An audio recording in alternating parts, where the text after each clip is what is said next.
microphone if you want.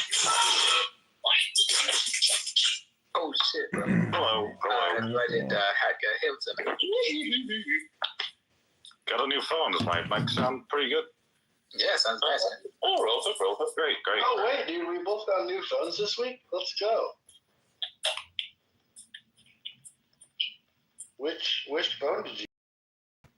I don't know. It's some somewhat modern iPhone, but don't worry about it. Oh my god. Modern iPhone? Oh my fucking god. CNN.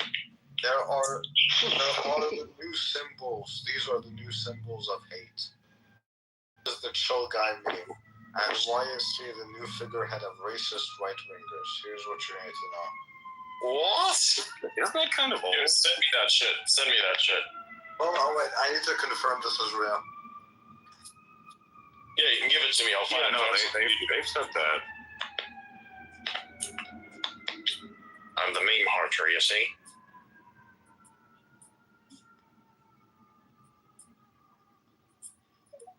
Yeah, send it to me on Discord. I'll have a look.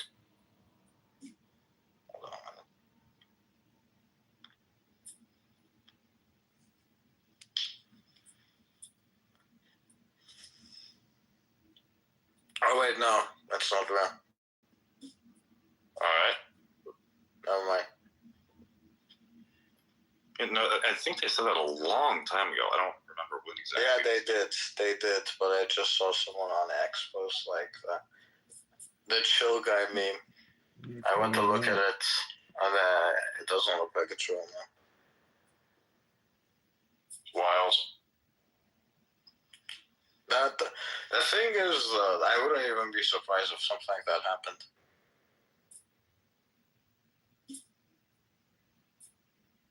They love to pathologize everything they can.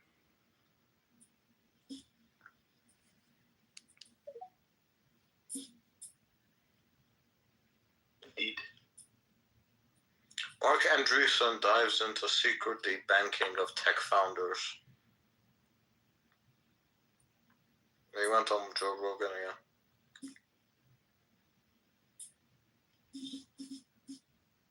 Wow, this is wild. What happened? Look at this. So I'm flipping steaks right now. The steaks are hot and they're also very high. Not as high as your mom's boyfriend, though. I'm sorry, I just said. Do you know who Chris Castanova is? Yes, I do. Works at Adobe. Yes, I do. Oh, yeah. Has like 100,000 followers. Yeah. And then? Yeah, so he basically says,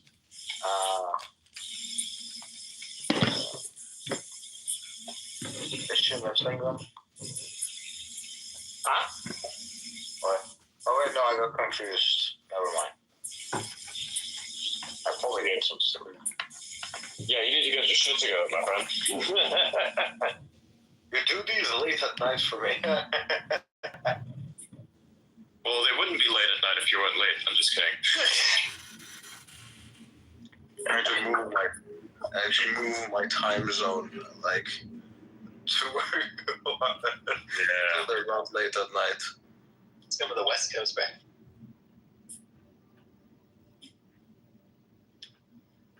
Alright, I'll move to your house in Canada. Alright, Hack my shit. Move on.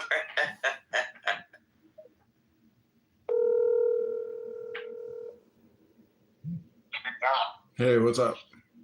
Not much. So we had a meeting tonight because we're doing a Trump dinner to combat the Lincoln dinner. And what was really messed up is that this girl on the call had multiple sexual harassment stories of GOP people. And is this my phone or your phone? Who's going to talk about shit? Is that me? What?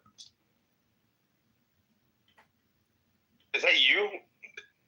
What do you mean? Do you not hear? Is that in the background? Is that my phone? I'm hearing Taco Bell commercials. Really? I don't hear anything. No, but anyways, Rocio has 15 complaints about the guy that tried to kill me. I told you about that, right? Now, Oh, you found out who it was. can you hear me? Yeah, I can hear you. Can you hear me? No, I can't. There's a Taco Bell ad that keeps replaying. Is that my phone? I don't know, dude. That's your phone. That's not me. I Man. think it's my phone. 1 second. This is insane.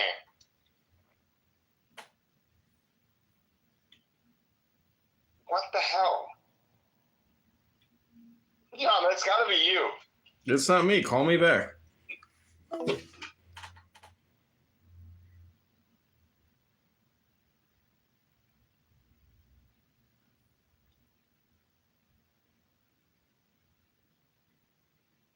Okay, this is politics.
Hey, sorry about that. Yeah, no, my Facebook was up, and it kept doing a Taco Bell noise. I'm like, are you trolling me? What the hell? But so we had this great meeting with like 10 different people, candidates, PACs, and committee men. 3. Walt was one, but also like 2 normal ones, like the Norwood Park committeeman, and also Ed Lipinski of Elk Grove Village. But what's really fucked up is this girl, this former candidate, she had 2 sexual harassment stories. It seems like it's like, did I tell you how that Val put out death threats against me and I have to call the cops? Yeah. Yeah, so a lot of these women are kind of waking up because they clearly have all been hit on by Republican men at these events. Sexually harassed by Del Mar, that he grabbed her arm and said that he wants her to be his. It was when he was divorced. And he was trying to pull game on her, and she was really offended and said it was sexual harassment. But I'm thinking maybe we should do how lawyers do have you had asbestos? Have you bought a McDonald's sandwich in the last 10 months? I think we should kind of using your spam methods and also through I have real people that will spam this out. It's being have you been sexually harassed or bothered by someone in the Illinois GOP? No, why don't you just do a testimonial? Just have her do a 60-second clip and post it to the Chicago Republican Association YouTube channel. A lot of people are scared, and then that story's not good enough. She just grabbed her shoulder. But all she has to do is say that he made her feel very uncomfortable, and that she doesn't respect him, and that she thinks he's, it's not. That's a good idea. It's not slander if she's just saying how she feels about something. I'll get her on my. I'll get her all. She said send her number. I'll get her on. I should definitely have her do a little thing for the record, 100%. Yeah. What I'm saying is, I think there's probably 100 to 200 of these girls that were slapped in the ass, got sent a dick pic by all these Republican weirdos, Matt Prajorski, all these people, Del Mar. I think that women can really save the Illinois Republican Party. It could. It's already happening. You missed it. Is so Joe put out an article.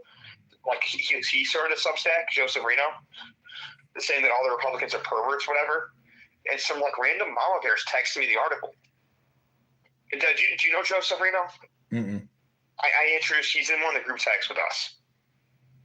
He basically he ran for Congress in the 10th district, and he his following is all single mothers. because he's like a normal looking guy that's like in his 50s. Well, And you're in for did you read what Aaron Del Mar wrote on YouTube? I mean, on his X? It's on Politico now. It's on Politico. Politico picked it up. It's so fucking gay. It's like, Gay. dude, you're not even a that? Republican, bro. How are you forming bipartisan deals? You are such a fucking piece of shit. He's a traitor. He's such a bitch, and also he's playing like he's better than everyone. Like he's so smart and so great, and it's like everyone else's fault that he's a cocksucking sellout. Yeah, no, what a loser. So we got to keep going on Del Mar, but I'm thinking like they can't. So if, like all these women are saying that they sexually harassed me, they can't be touched. They can't be touched. You know what like, I can debate all day on politics, but if one girl's like, yeah, Aaron was like being very creepy and grabbed my shoulder, that beats everything. And so I think we got to be finding more of that because it exists. These guys, you know how it is. Like I had a time in my life when I was younger, in my like late teens, early 20s, when I was like, trying to like hit on women. I never did anything like, I was never at their level of creepiness. But they had no game whatsoever, ever. And so you have to think they did a bunch of like bad shit. Grabbing ass, calling girls honey, sweetheart. Well, like, all you need, all that kind of shit.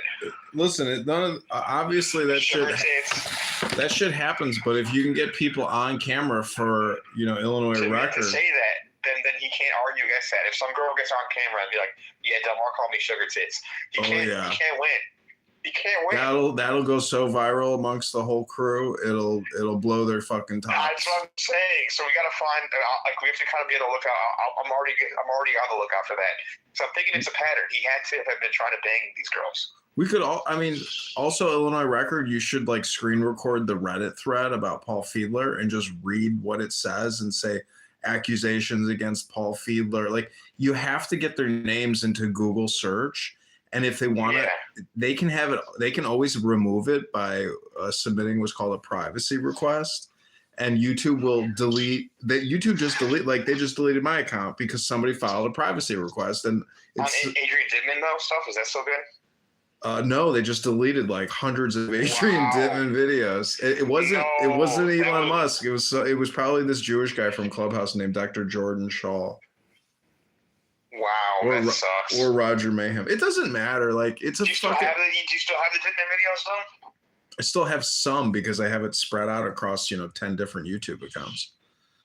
But they just deleted like hundreds. Wow. Of them. Yeah, that's the thing about all this YouTube stuff. It's like I've had so many accounts get deleted that it's just part of the game.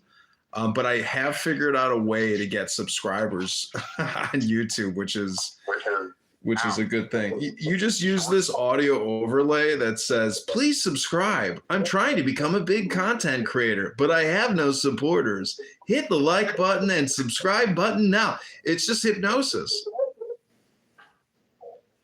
And they do subscribe. So I can build up accounts again, but the only reason why that account had a lot of, it had 4,500 videos, which is, took me many, many, many years to do that. So it's like they just delete it without, they do not care. They just don't care because the only thing they really care about is advertising revenue. They could give two shits about people that spend their lives creating artistic endeavors on YouTube. They could give two shits. No, they could care less about any of that. So they just need the money.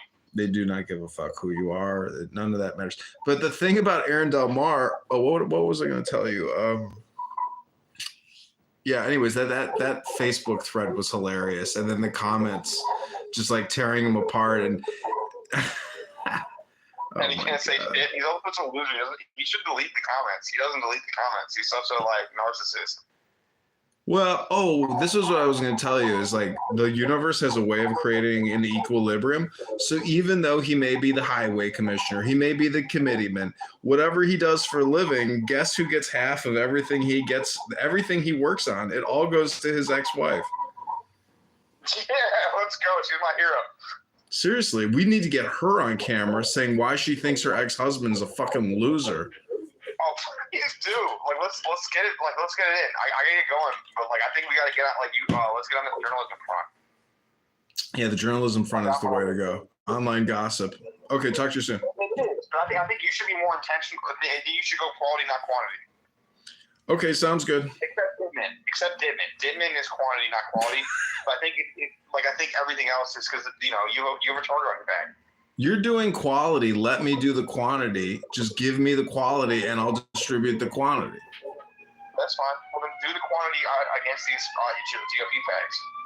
That's your job. I got the distribution. You got to give me the meats, the meat and potatoes. But like you were doing before, look at the scripts you haven't produced yet that I've given you. I don't know. It's so long ago. I don't even have those emails. All right. I'll talk to you soon. That shit is money, and you can do that in quantity. I get it, but you know who all these people are. Therefore, it's your responsibility to get these people on X and to get them on YouTube. That's true. You got to get their names. You got to get their names. So when they run, and then when you circulate content, you have to really humiliate them because they're worthy of humiliation at this point. They really are. It's totally moral. I ain't going now. Okay. Bye. Okay. Bye.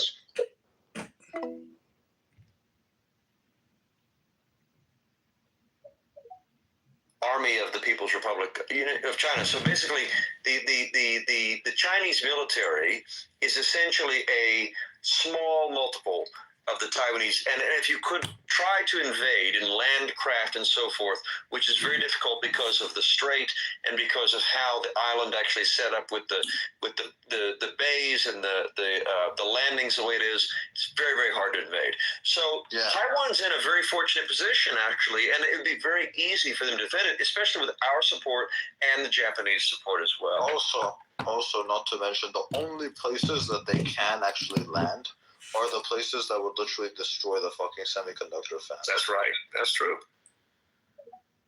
So I would say two things. It would be interesting to hear whether or not you guys have been to China and Taiwan, because I've spent a lot of time in both. Yes. The idea that just let me finish. The idea that the Taiwanese army plus is comparable, just like what you said is a relatively large fraction of the Chinese army is absurd. That's my first point. My second point is, Taiwan is pretty important. TSMC is essential. Those chips are important. But I do think within 5 to 10 years, if you look at current trends, China will absolutely be able to not only match those chips, but exceed them. You're out of your mind. You're out of your mind if you think that. There's zero fucking way China's going to be able to. They absolutely have the talent. So no, they don't. No, they don't. Okay, so here I'll break out some stats. For China to be able to compete with TSMC, they basically have to do the work of the absolute best mirror creators, which is Zeiss. They have to make the EUV machines that ASML makes. They have to be better than both of those companies. And they have to do a better job than TSMC. You're telling me that they're going to beat an entire global supply chain of experts in their field.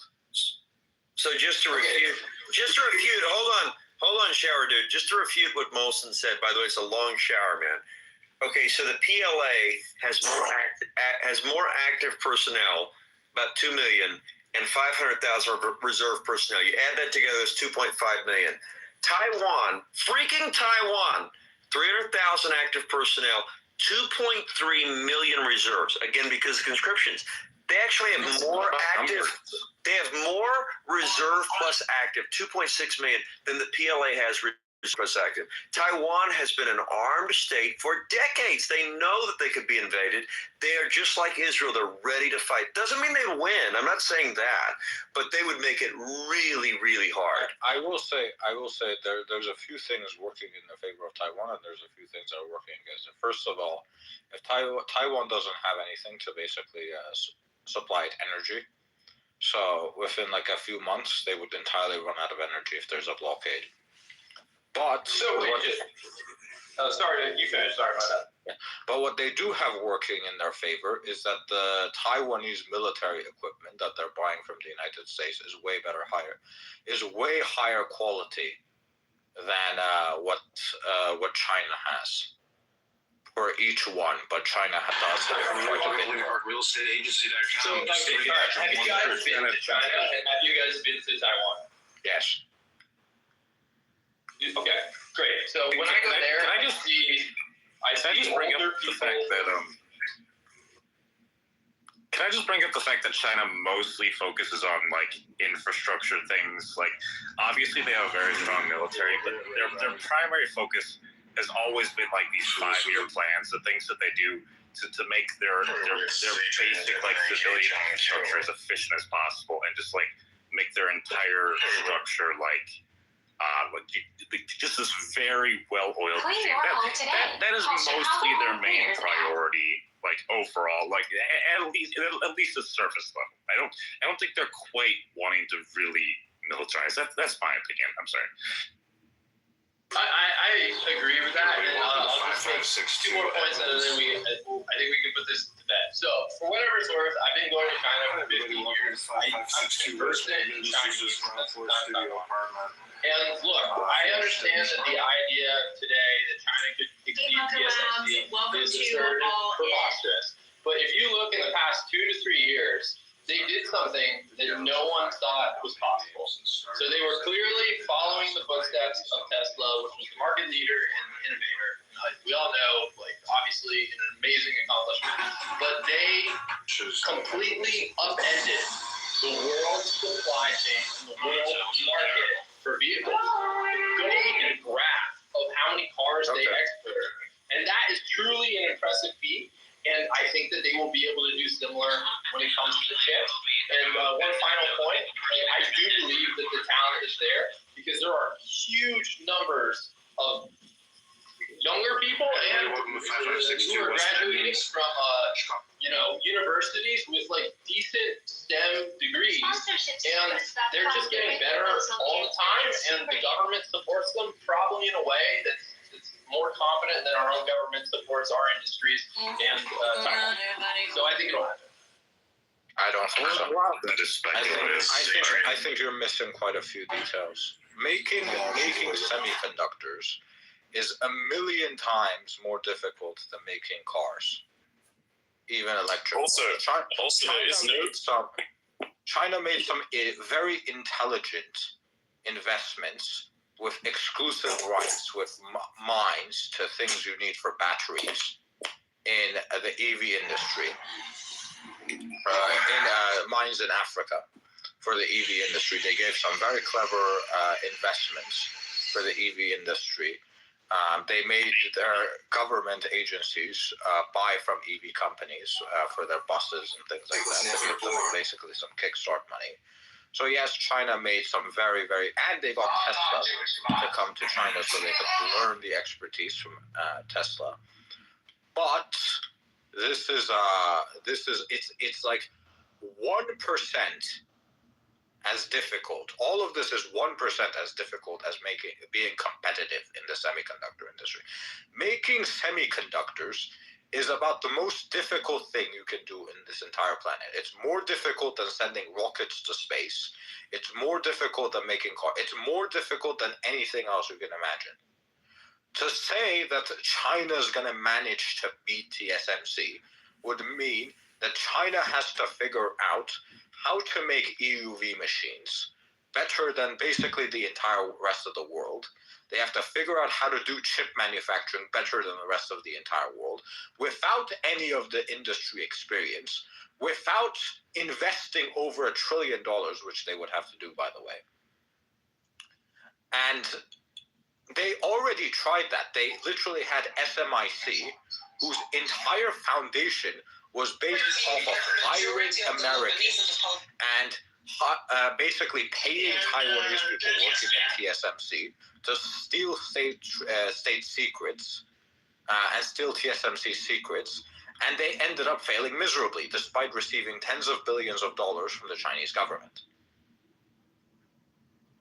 And to this day, if you look at China, you still find that they haven't managed to make anything less than 7 nanometers, which is what you need for which you can only pretty much use EUV machines as of now. So until China figures out how to make a knockoff EUV machine, they have no way of actually advancing. China will. I'm sorry, you say China is very dependent, more than most Americans realize, on foreign technology, to Al's point. I mean, like, the Giga Shanghai factory, in the first 3 quarters, delivered 676,000 Teslas. Like, China cannot, go and just magically replace that. If Tesla were to, for whatever reason, exit the market, that would be a hole in the market. China depends upon the IP and the high technology from the West, and it doesn't have the ability to magically replicate it. Okay, cool. I look EUV, and I think it'll happen within 5 to No, 10 they years. won't. Absolutely We both won't. No, may, they and I won't. think No, absolutely guys, won't. I listened to you. Can you let me finish? And I just think we've both made our points, and that's it. And we'll just let time tell. My dude, to this day, what was that project they had 2025 to Made in China 2025? You know about that project? Is that Belgian Road initiative? No. Project 2025 that they had. Made in China project Made in Project 2025. The entire goals they had set for the chip industry for Made in China 2025 literally failed. Not a single one of them was successful. Why is that? Because making chips is the most difficult thing on the fucking planet. Is it really that hard to replicate the? Yes. Can you explain why, please? There's literally only 3 companies on Earth who are even close enough to be able to make it. Intel, you could even argue they're not capable of making it. And pretty much it's Samsung and TSMC. As to why it's so difficult to make it, it's literally a winner-take-all market. When you first start making chips, you're going to have a shit ton of mistakes. 80% of it is going to fail. 80% of your chips are going to fail. You need to figure out what the fuck is wrong. China does not have the experience to be able to tell why things are going wrong. TSMC does. The fact that they have intelligent people in there is not enough. Isn't China very good at quality control? Once they actually do get good at things? That doesn't matter. Doesn't matter. To literally, the U.S. government calculated that for the U.S. to catch up to TSMC, they would need to spend around $1 trillion to be competitive with TSMC. What is TMSC, please? TSMC, the leading manufacturer of chips in the world. what's it called? Taiwan Semiconductor? Yeah, Taiwan Semiconductor Manufacturing Company. I'm looking at the Made in China 2025, and I don't think what you said is true. They definitely hit a bunch of those goals. Maybe they didn't hit the goal with regards to the chip. Oh, they lie about shit all the time. They lie about shit so often. I'm sorry. It's ridiculous. The Chinese government always lies about hitting their goals. Always. It's so funny. I'm sorry. Did you learn that in the New York Times? No, dude. It's very well documented. They love telling their people that they succeeded when they did not. One of the people that worked for one of the high-ups that worked for China literally said himself that he doesn't believe the economic numbers that come out of China. Do you know anything about Xi Jinping? I'm sorry. Do you guys believe that CPI is an accurate assessment of the pricing? Okay. No. Yeah. It's honestly very funny if you know the history. CPI did say, however, that your mom is too big to fail. But does she fit in China or? I'm good. No, see, here's the thing. We don't have a bias against China. I use a lot of Chinese products. But one thing is for sure. The only reason why these products exist is because of the West and the fact that somebody there created it and that there's some people that somehow have managed to reverse engineer elements of it. And even at that, they're sometimes not really successful. What do you think about the rise in patents coming out of China? And then what do you think about, like, how many people in the United States who get patents and innovate who are originally from China? I think that's actually the best point against China. The fact that pretty much patents even like cross like international borders and Not in a time of economic warfare. I mean, like if China has a claim on IP and we have a claim on IP in the United States, we would really just supersede their claim locally, even as they would. Like, look, if you want to freaking buy like a Patek Philippe watch in China for $500, you can. Who's responsible for the IP of the Patek Philippe watch? Nobody cares. Nobody cares. Patents absolutely do go across borders. There's an organization called the PCT, so you can initiate a patent in the United States, and then it can apply in China, and you can initiate a patent in China. Enforcement does not, but They don't honor that though. enforcement does not exist. It all extends to Everybody order in the room. your military. Yeah, so I mean, it's just like, guys, you're just like basing a lot of your viewpoints on like older articles that are coming from outlets like like the New York Times, instead of actually going to China. And things are changing over there, like things are changing over here. And things are changing for the worst in China right now. why is that? Okay. Why is what do you mean? Explain. What do you mean? What is there to explain? They literally have a movement called the lying down movement. I mean, we have a similar problem here with education, with people dropping out. You have quiet quitting.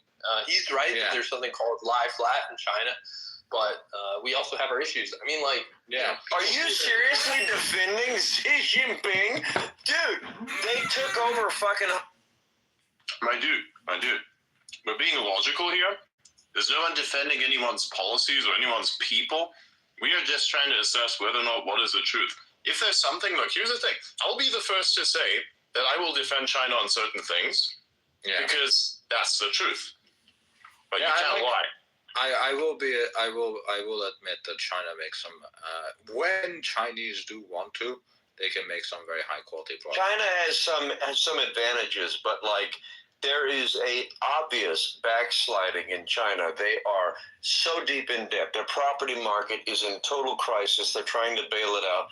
Everything in China is falling into the crevice. And to defend China as, oh, you know what, it's just propaganda, is really propaganda itself. I'm not saying that we should be all anti-China. Far from it. I'm a free trader. But I think that China is right now in a serious hole, and there are absolutely people out there who are defending China, saying, no, things are not as bad as you say they are. But if you read even the papers from China themselves, very, very negative about the state of the Chinese economy. It's hard for them to cover it up. I think it's kind of like Japan in the 1990s, right?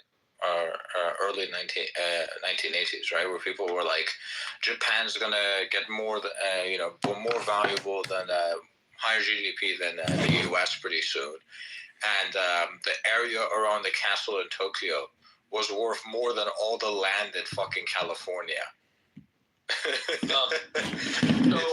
kind of like that. I gave a talk in Singapore on this topic, and that is one of the often cited reason for why China is going to collapse. It's not going to rise, but there are two pretty significant differences. I will wait. Who is saying that China is going to collapse and not rise? Who's saying that exactly? I think it's saying that it was falling into a crevice. It was falling apart. But okay, so here these are two data points that I think are pretty useful, and they're interesting too. So if you look at Japan, right? Japan is covered in U.S. Army bases. So that's a pretty significant difference. And so that means the United States has a lot of power over Japan, and it can influence how it handles its currency, as it did in the 80s. The second pretty critical difference is China is literally... I don't think it's logical to make the argument, well, we thought that Japan was going to rise, and then it didn't. I don't think it makes sense to apply that to China today because they're very different countries, even though they both happen to be East Asian. I think that you are 100% correct about the rise of Asia. I think you're 100% right about how the power is moving east, and the east is eventually going to get better than the west. But I disagree that the cause will be China. I think China has way too many issues for it to be a significant player. Look, I actually didn't say that China would be the cause of that. But I mean, maybe I'm wrong about this, but the one view I think I took, the two maybe views that I took in this conversation is that I think that there's a tendency to be overly negative about China's prospects. And then I do think that China will exceed TSMC, but we don't need to relitigate that. I think that I think I would be very shocked if they even got close within my lifetime, based off the fact that I kind of understand how the industry works. I don't see that happening anytime. I would be surprised if if Intel with all of the US government support managed to make it happen. I don't expect anyone other than TSMC to make it happen. Maybe Samsung has a fighting chance if they manage to get the Korean government to basically pull all its resources together and give it like its ultimate support, and every single fucking company in South Korea gets combined into Samsung, and they get all the smart people to all work on. Maybe then Samsung can compete, but I don't see a US company like Intel being able to compete. And if I don't see Intel being able to compete, I definitely don't think China is going to be able to compete. What they do have is SMIC, and SMIC, which made the Huawei chips, by the way, is years behind, and they had a massive failure after the Chinese government gave them $20 billion to basically try to make it happen, and they basically themselves had to admit that they couldn't do it. The analogy I think out is kind of like Starlink is 30 to 40 years in innovation time ahead of any possible competitor. There's no one that's going to come close, because you'd have to own a rocket company, you'd have to own the technology, the satellites, you have to have it all together. There's no one's going to come close. So I think that TSMC is in a similar position. Peter Thiel talked about the benevolent monopoly. I think that TSMC is similar to that. And it's going to be impossible for anyone in China, even with state support, to just magically make up all these years of IP and inertia and knowledge. They can't just magically copy it, because they'd have to have the same engineers. And I guess they took over the plants in Taiwan and forced them at gunpoint to do, maybe, but that's not going to happen. That's not going to happen. I think a perfect example.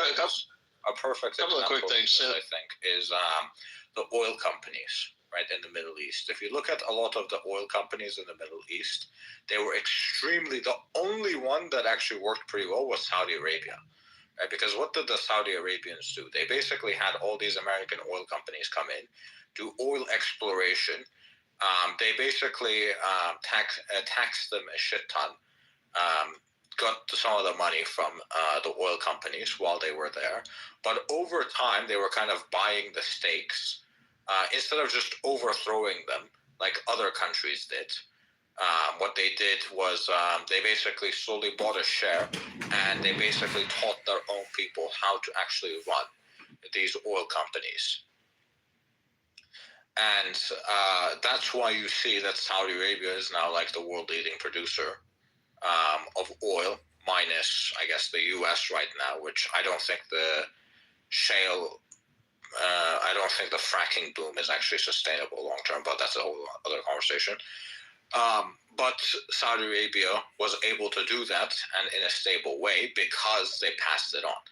I don't think China, if they managed to take over Taiwan, and if all the Taiwanese had fled to the US, I don't think even if none of the equipment was damaged, they would be able to do what TSMC was doing, even within 10 years.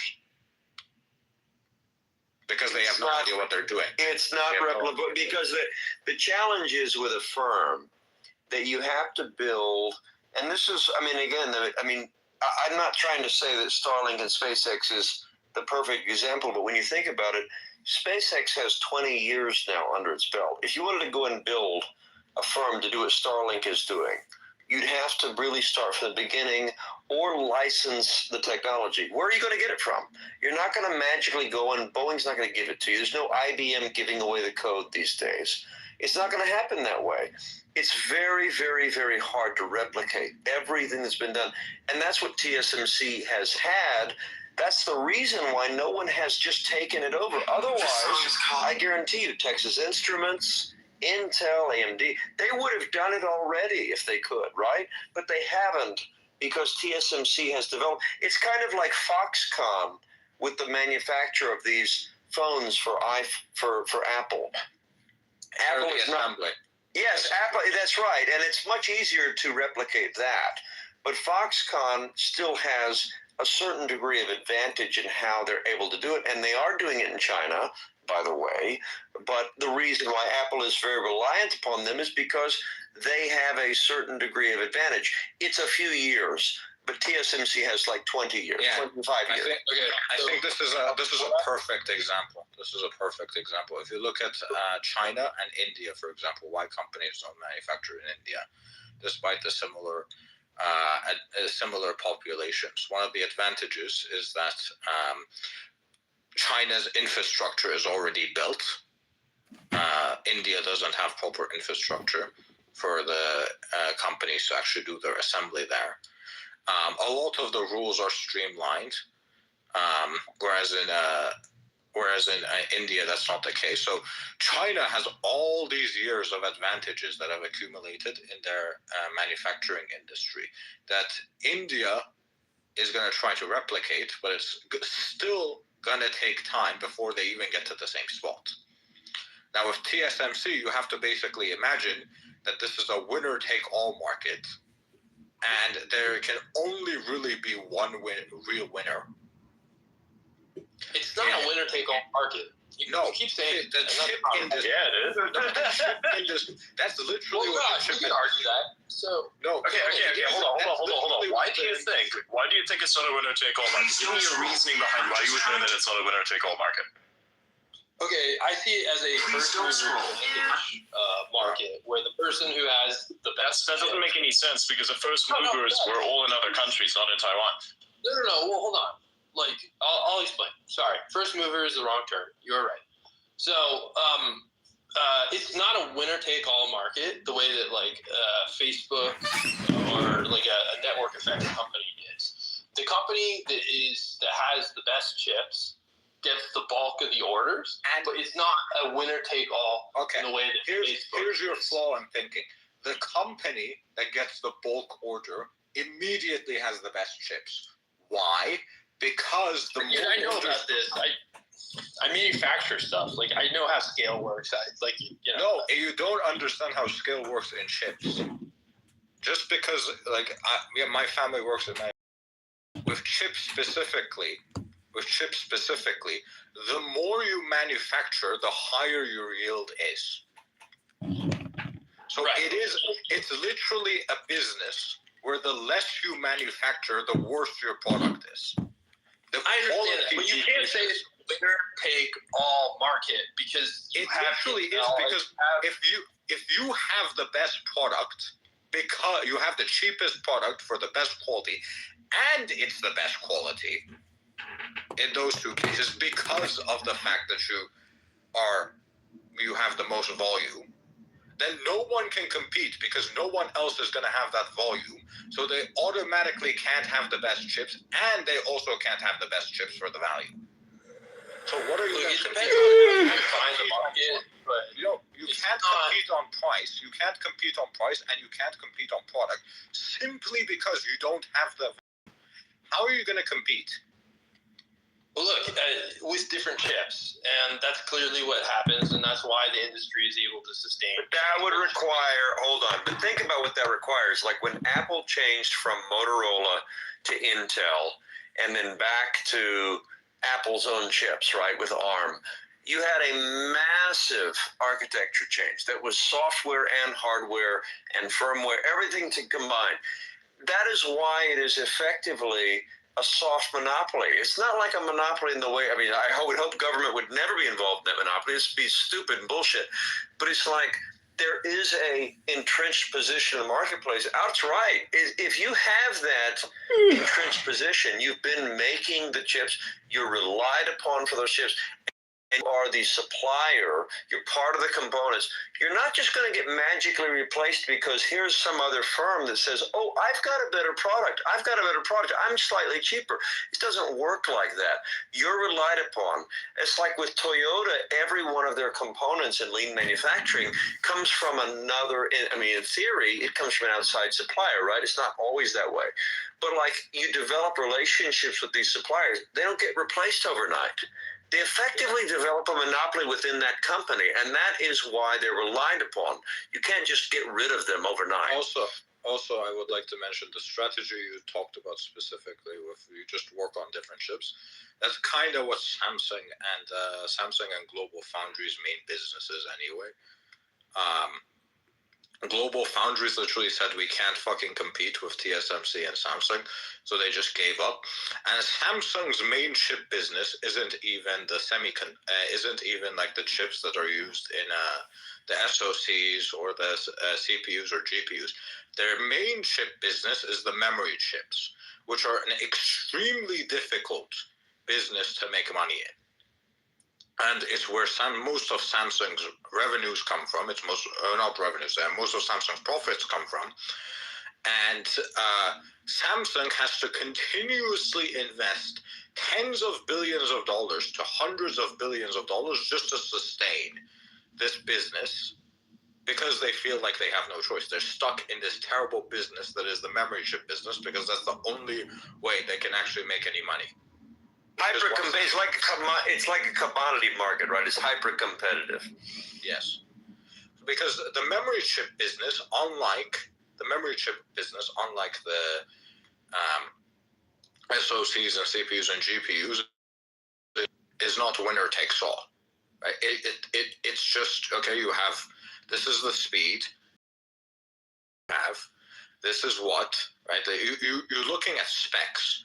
With the chip industry, immediately upon having volume, you automatically have the best yield, you automatically have the best product, and you automatically have the best price. So there isn't anyone that can compete with that, because of the fact that you automatically become the best by having the most volume. With a caveat, if you don't have enough supply to meet all the demand, then you go to alternatives. Yes, if you don't have enough supply. But yeah, there is that IBM paradigm. No one ever gets fired for buying IBM software, regardless if it's the best office software or accounting software. No one gets fired. IBM sells a lot of software that way. You'll say the same thing about Cisco Systems on the infrastructure side. Same bullshit. Bad decisions, but yeah, I'm not going to get fired for doing this. But I will say, the fact that China doesn't have access to the bleeding edge chips has actually gotten them to work pretty well within the confines that they have. There was a very good Chinese LLM that was released. That was very, very good quality, very high quality, and performed quite well. That required a lot less training than the American ones did. So the fact that they were specifically given the constraints by having less access to the chip market, the smart people in China were able to figure out things to do.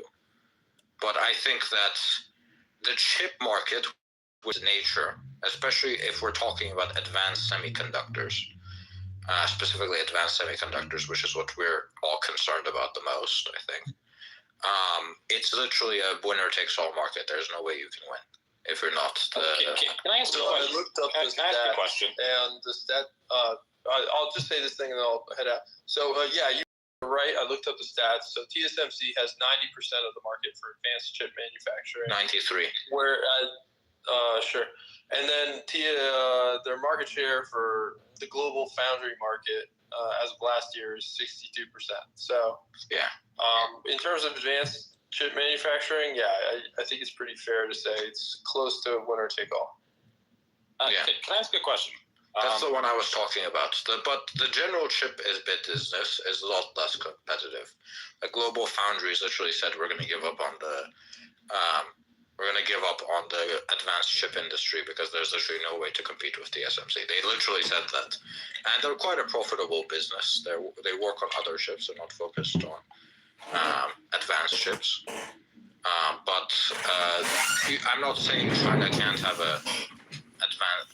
I'm not saying China can't have a chip business. They definitely can. But to say they can compete with TSMC is very unlikely, considering TSMC makes their money in specifically in advanced chips, and that's a completely winner-takes-all market.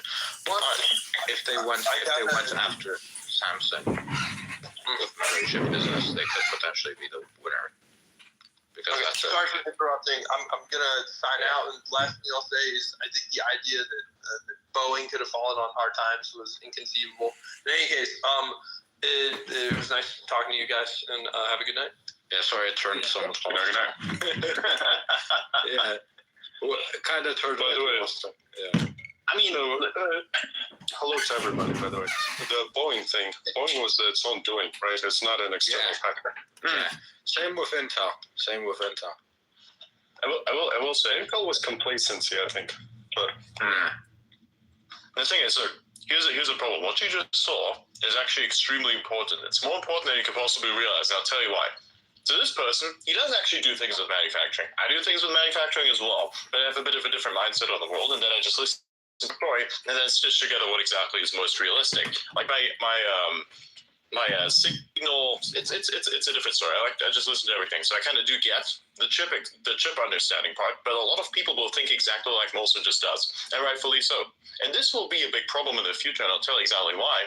Is because a lot of the people who are manufacturers themselves will influence the decisions made on a policy level, and then they will not understand why it is that they cannot achieve the same things that, for instance, TSMC would be able to achieve. So what we just saw here is extremely fucking important, because this will become a problem. All I'm saying is that the compute crisis is going to come in a totally different one of us has ever expected. Yeah. I'm going to buy it. What you're saying, Adrian, is, I'm sorry, what you're saying is that basically the fact that someone can't compete with a firm that's effectively a market-driven monopoly like TSMC in high intelligence, high IP chips is going to require for them to be able to compete in their minds, in their investor, shareholder letters, whatever. They're going to have to go to governments and be rent-seeking corporations and say, you know what, we want barriers, we want regulations to be able to compete with TSMC. That's the problem, is it's going to limit innovation, I think is what you're saying, because that is what I'm worried about as well, is that companies actually doing a better thing should be able to succeed in a truly free system, but unfortunately now all these companies have sought barriers against their competitors, and the least innovative companies that are best connected often win out. Yeah, isn't if it's a winner-take-all market, doesn't that kind of restrict innovation in a sense? If you suppose that the winner, because the winner-take-all market is literally a product of the actual industry itself. So is it literally just like a linear scale? Like the more you do, the better it is, and that's it? Yes. It's not even a linear scale. It's more like an exponential scale. Like linear, exponential, some kind of hybrid or something. Yeah. So basically, the actual for a government to come in and be like, well, TSMC is a monopoly, so we're going to do something to restrict it, is literally like they would have to break the laws of physics to figure out some way to break up TSMC without making it less competitive, you know? So they'd have to put a less competitive firm with worse technology in a position to supplant TSMC. They'd have to make all these claims about how TSMC is doing something wrong. And then at the end of the day, when you shook the shaker, you'd have a firm come out the end with technology that is worse, that has, you know, a wider and worse architecture than what TSMC can provide at scale. It'd be far, far worse. And that is what government always freaking does, right? Government always makes it harder for really, truly innovative firms to compete because the rent-seeking corporations, they hire the best lobbyists, they hire all these politicians on their boards, and then they magically get in a position where they can say, you know what? Yeah, you're building a really interesting thing, but great. We favor this other firm because they've been here for 50 fucking years. It's bullshit. Yeah, so if you look at Intel, for example, do you remember back when you were a child and you were watching these videos of like performance, and there came a point where the mobile chips were actually beating the desktop processors, and you were like, how the fuck is this possible?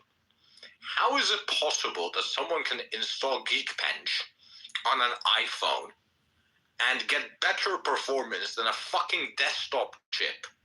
How is this possible? It's possible because Intel basically saw that they had no competition from AMD and sat on their ass for half a fucking decade, basically milking the shit out of their customers, while not investing enough into their chip business, while not investing enough into R&D, until Intel was completely destroyed by Ryzen and had to catch up. It was really only the rise of AI as a trend in technology that exposed Intel for the fucking rent-seeking fraud that they are. Am I right about that? Come on. No, I think that they started to get serious. They started to get serious before AI. They started to get serious when they started to get destroyed by Ryzen. There's a bit more to it between desktop and mobile, because one is a system on the chip, the other one is a chip on top of a motherboard. Yeah. So the system on the chip should always be more efficient than high performance for similar sized chips. But obviously, and there's also the question of like, was the test catered, and plus it's ARM versus x86, which has a lot of issues. I was talking about pure performance. Pure performance. But you got to account for all those, because you compare an ARM against x86, different instruction set, different goal of the test, and different like what it sits on, right? Because it was so Geekbench has like standards for what exactly it measures, right? So it basically tests the performance and it gives it a score, and it standardizes the score between like any chips that it's being tested on, which you can see the performance between CISC and RISC chips, and you could literally see that there was a time where mobile chips eventually surpassed like full-on desktop chips. But which test? Because there's many tests. It's not just a single test. There's various testing. Yeah, I know. I'm talking about like specifically Geekbench scores. But the fact that that's even possible, which a Geekbench is a pure performance one. It's not taking into efficiency into account, or it's not taking anything like that into account. It's a pure performance one.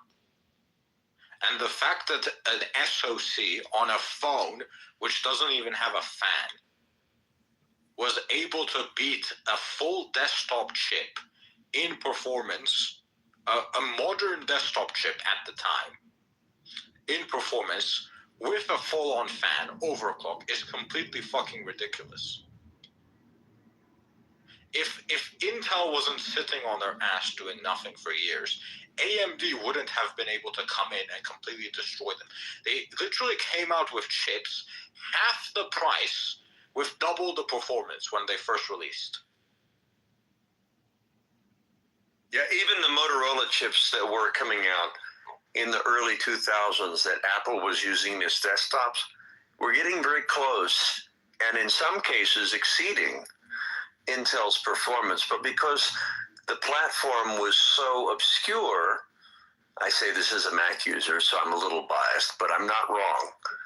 Intel's performance was not far off from where the top PowerPC chips were. Now, that was the Motorola architecture. And then AMD was kind of coming up from the rear, but they were focusing on the GPU. Everything has been a matter of fucking rent-seeking corporations. Intel had contracts with government. If you go back and look, and I did look at this a couple of years ago, it's incredible when you look at it. Pre-COVID, okay? Intel had the contracts. AMD didn't have any special contracts. They had no special ties to DOD or any of these federal corporate, contracts. It was Intel. So guess what happens if you just happen to be Intel? Do you think that that makes you more innovative to say, I have a guaranteed contract? No. You are stuck in the past. You feel like everything's good. You've got guaranteed revenue, cash flow. Investors are happy. What if you're AMD or your ARM? Guess what you have to do? You have to innovate.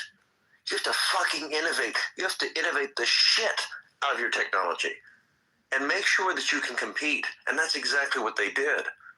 Intel stayed in the past. And Intel, I remember when Intel was talking about, we're going to have 10 gigahertz chips. Do you remember that out? Do you remember that? It was ridiculous. Intel was like, Moore's Law is bullshit. We're going to beat it. We're going to do better. And they couldn't do it. The laws of physics wouldn't allow it. And so they fell further and further behind in innovation because they stuck to the same old architecture. And now they're so far behind, they could never catch up. They could never catch up. NVIDIA and actually, for that matter, ARM have so far surpassed them. But it's because of all the rent-seeking, all the incentives for them to stay behind. Inertia was too big to overcome. I really think that's with TSMC and any competitors and all these other firms that think, oh, we're going to come in and beat what is effectively a technical monopoly. But it's not a technical monopoly. Some firms are so innovative, like Starlink and SpaceX. Some firms are so innovative that if they were not a monopoly, it'd be scarcely impossible to imagine who would possibly replace them. Surely not a government agency or a Politburo. No one would replace them. They're that important. And we must accept that as a society. I will shut up.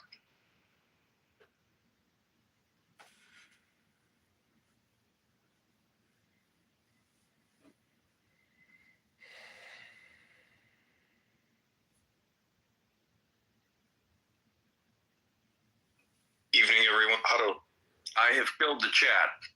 Otto, I sent you the link. I've been on mute. I've been on mute this whole time. Fuck's sake, I've been talking. I'm like, what's talking over me? For fucking, I've been muted this entire time. Yeah. Anyway, what I was saying, but I was on mute. Anyway. Yeah. So I think what Jess mentioned is completely right. Intel was getting these government contracts; they were very comfortable. But something else he kind of forgot to mention is that while AMD was not competing with them because they were focused on their GPUs, Intel milked the absolute living shit out of their customers. I remember buying like a CPU. I remember buying a CPU that was $1,700. $1,700. And I think it only had like 6 or 8 cores. Oh my god. Right? Because Intel was so used to the fact that AMD was not competing with them anymore, that they were just milking the shit out of their customers.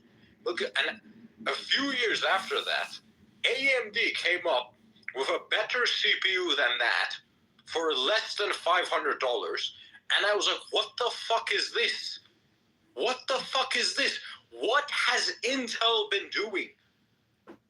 And then they had the years and years and years. They went like 7 years where they were like, we've been working on 12 nanometers. They couldn't figure that shit out. What have they been doing? They were just sitting on their ass. They were like, okay, we're just collecting checks from governments and people because they have no other choice. And then AMD said, you know what? We're going to spin off our foundry division into Global Foundries. We're going to sell it for some fucking Middle Eastern companies.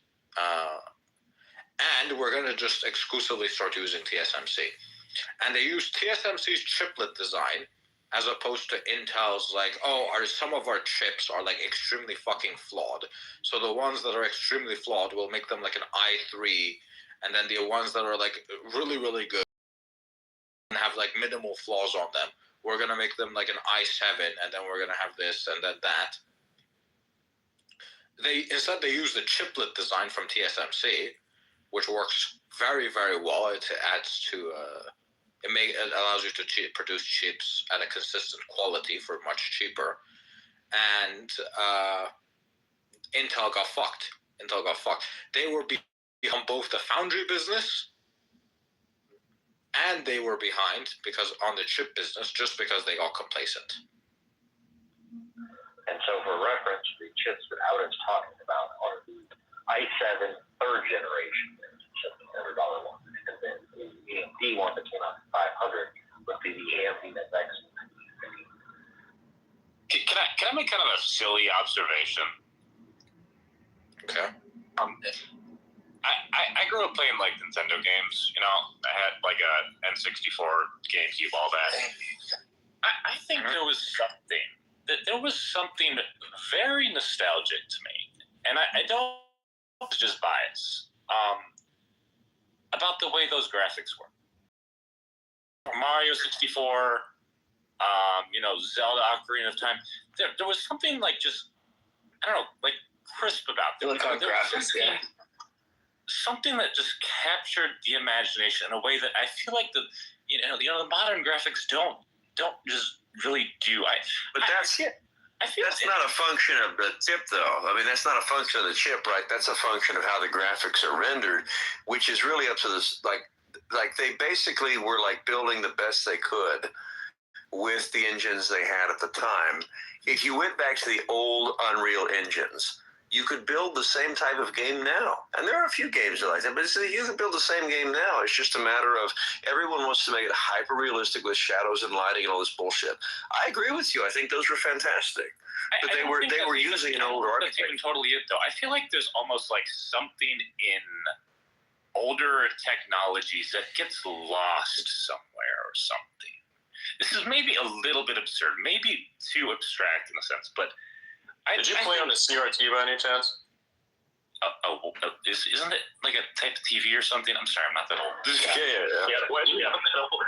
No, I see. Wow, that makes me feel play like holy the first shit. games on like Sorry. If you played the original iMac was a CRT, so it wasn't that long ago. No. So was only like late 90s. A lot of video games came out at the time where you still had CRT monitors for what it is that you were playing them on. Like a lot of the 8-bit games, as a matter of fact. That's why a lot of the weird, so if you're referring to the 8-bit graphics back then to what it looks like today, the reason why it looks a little different is because it physically looks a little different, doesn't look like different in terms of the data, because of the way that these monitors actually worked.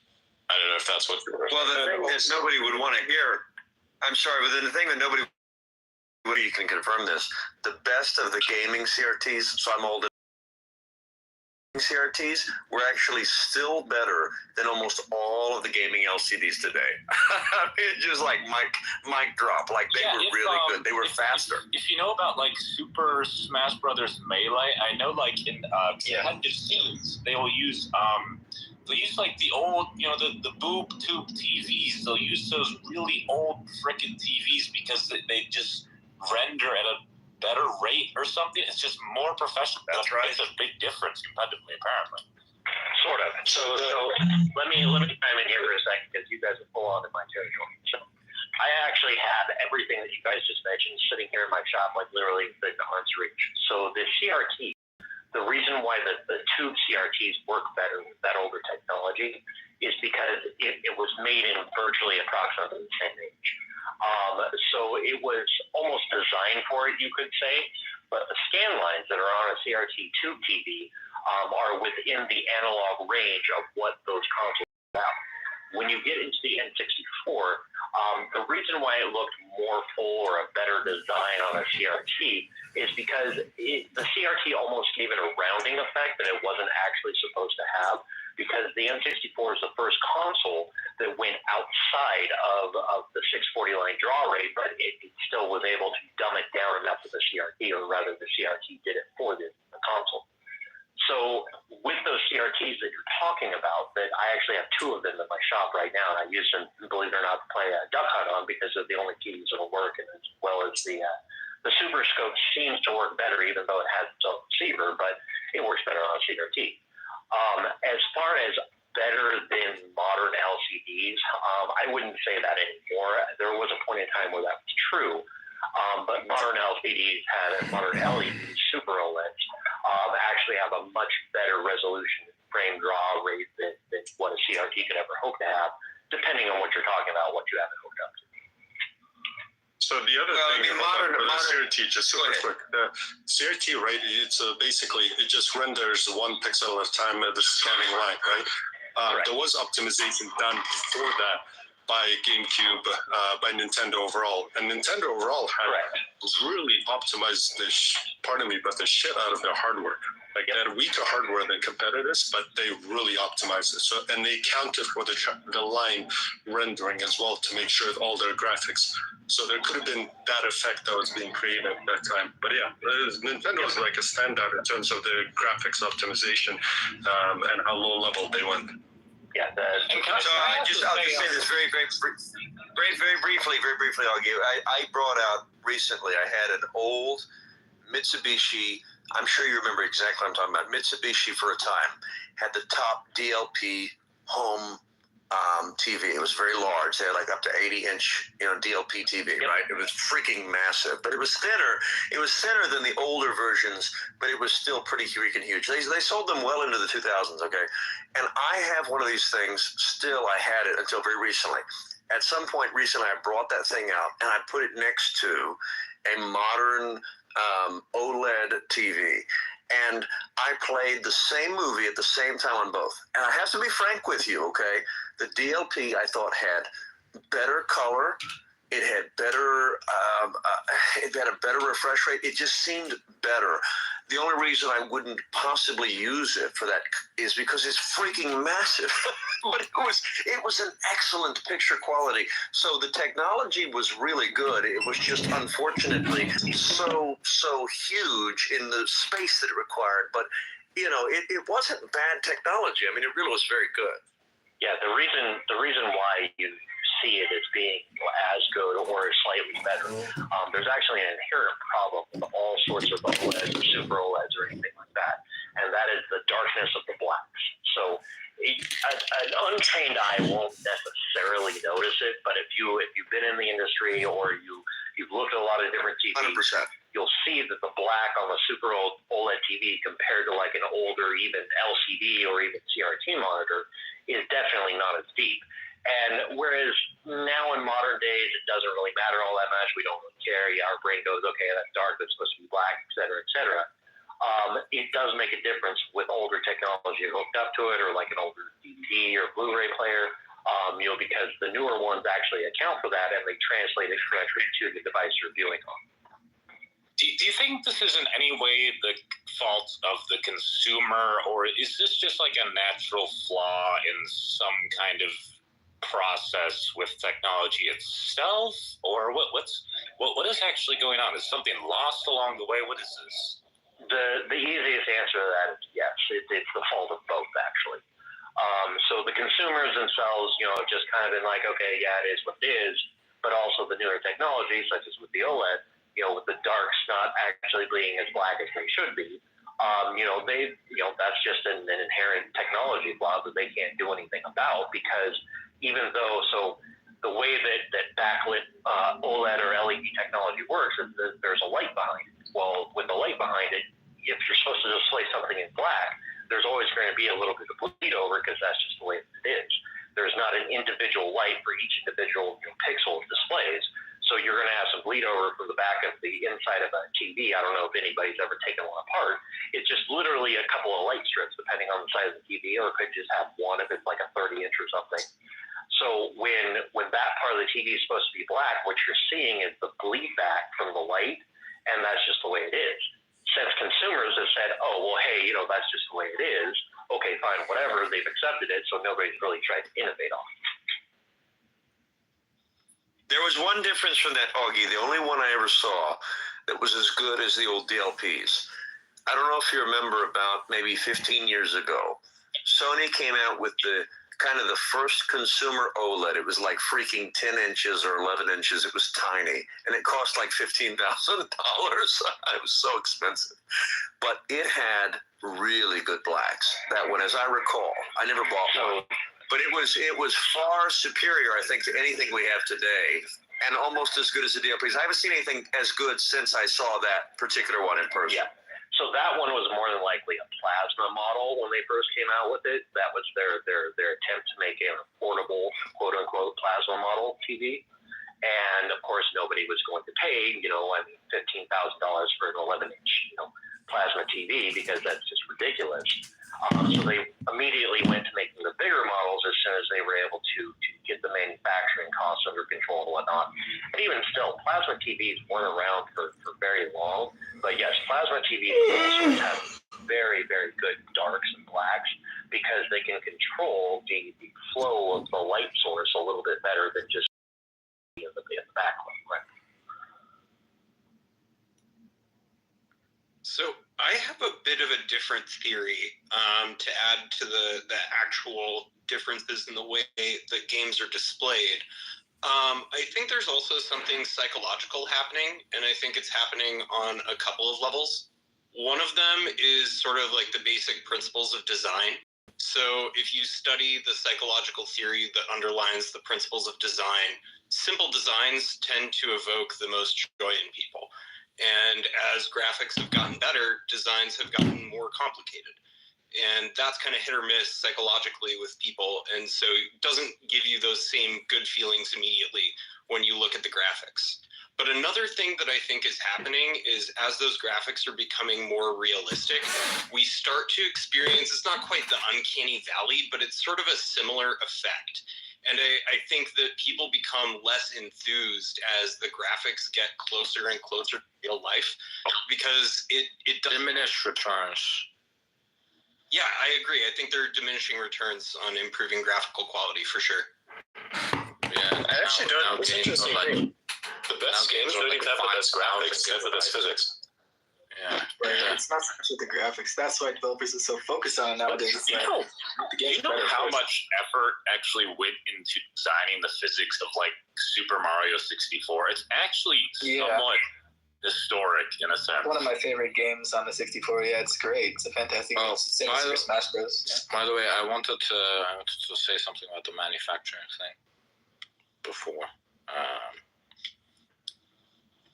I think that being around people that kind of work in manufacturing before, I've kind of realized a pattern, which is that it's like the manufacturers,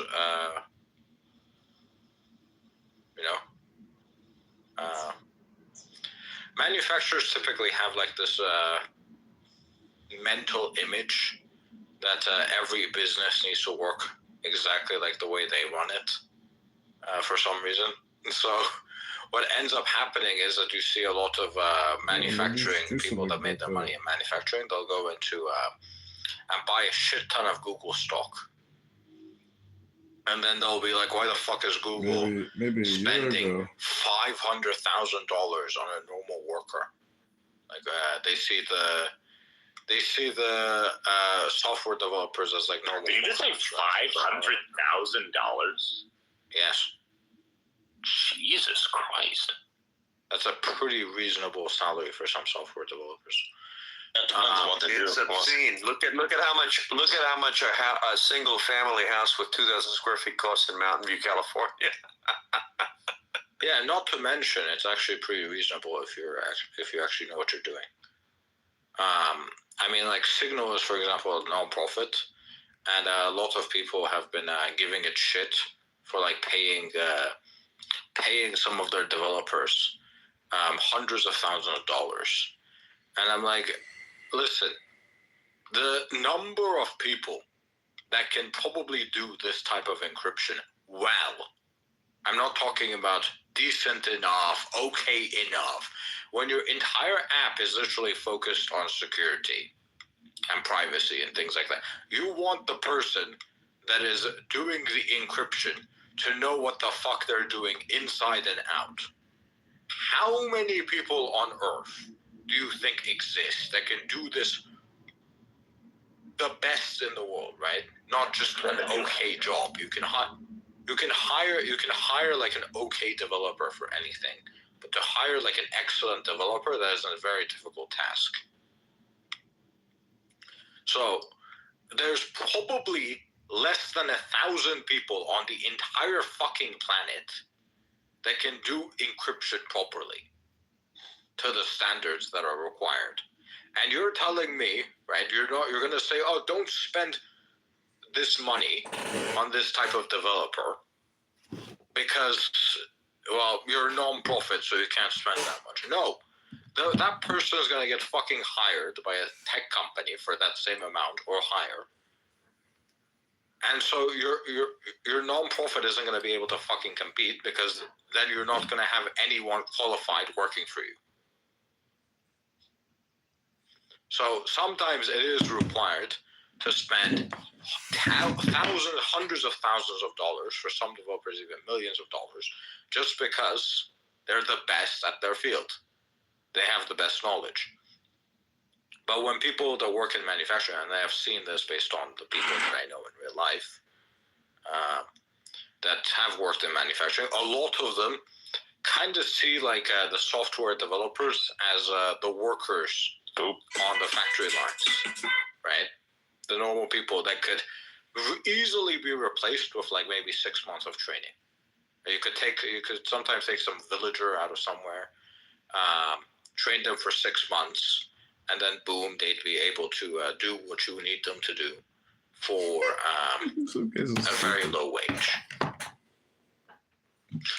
They see it like that, and then they go and buy shares in companies like Google, and then they demand that Google do layoffs or Google stop paying their best employees so much. And as a result, basically anyone who's competent ends up leaving Google. And over the short term, Google's stocks go up every month, until eventually 10 years in, the entire culture of the fucking company is so damaged that now there's almost no fixing it. And you have fuckers who are like, oh, the LLM is conscious. It's a conscious being. Yeah. So that's a problem I've noticed with people that work in manufacturing. They don't seem to understand when some businesses are a lot more complicated than manufacturing. Simple manufacturing.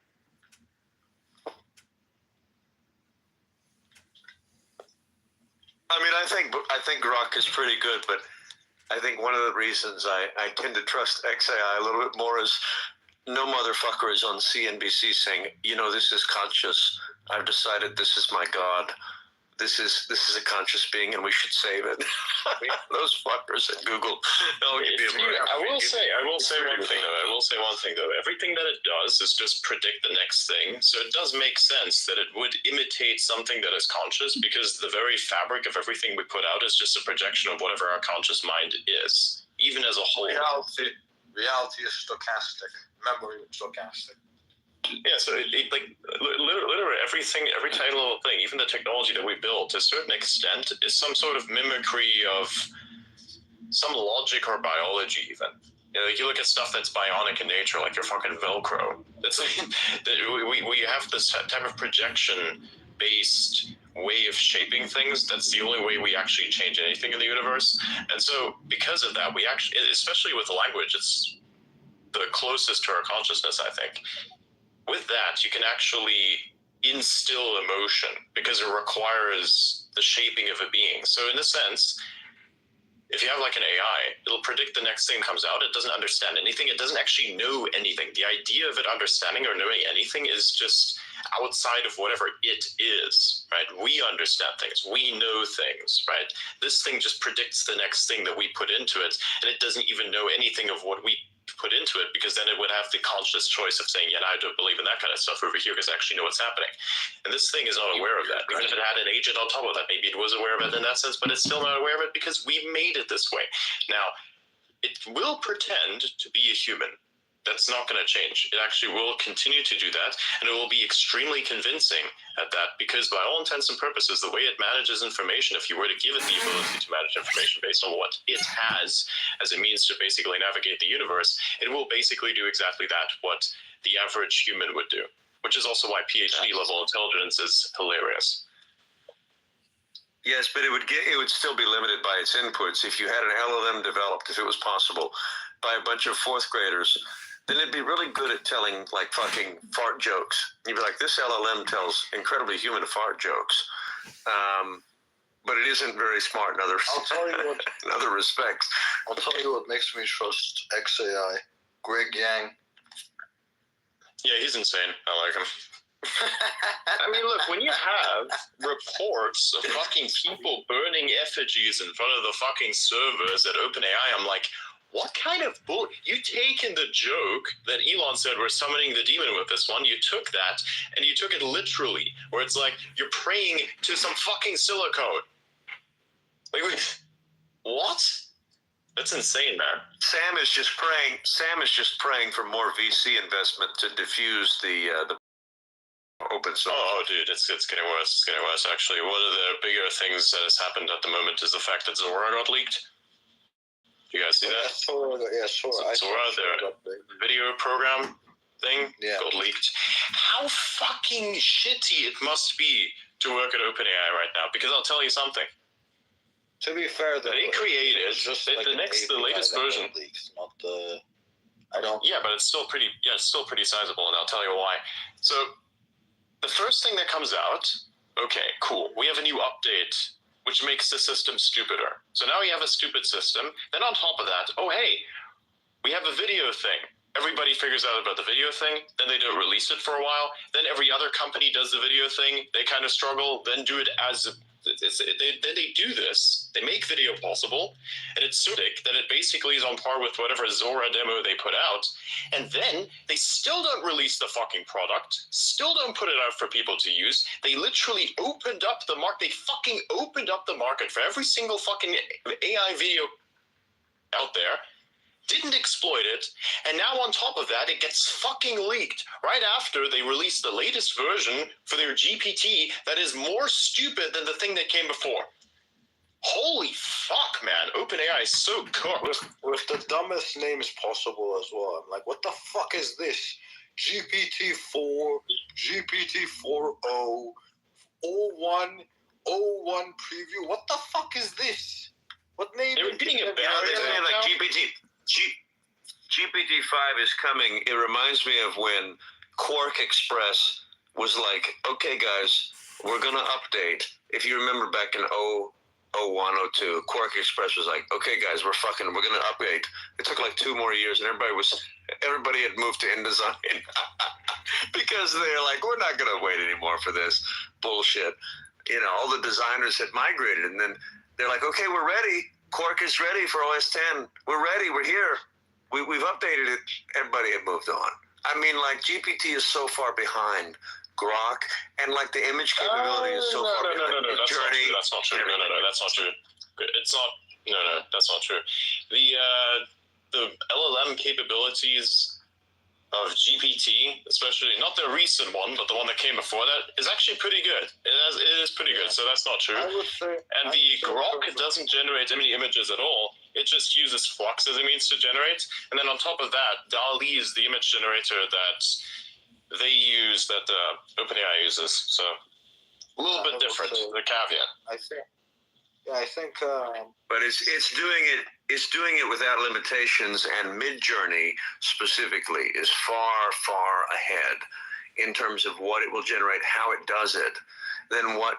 I'm not saying that OpenAI can't mimic it. I'm saying that OpenAI doesn't allow most users access to it, right? So, like, if you're an average user, because we use this in our firm, like, we figured out very quickly, well, wait a minute, GPT is so damn limited, you can't really use it for the things you want.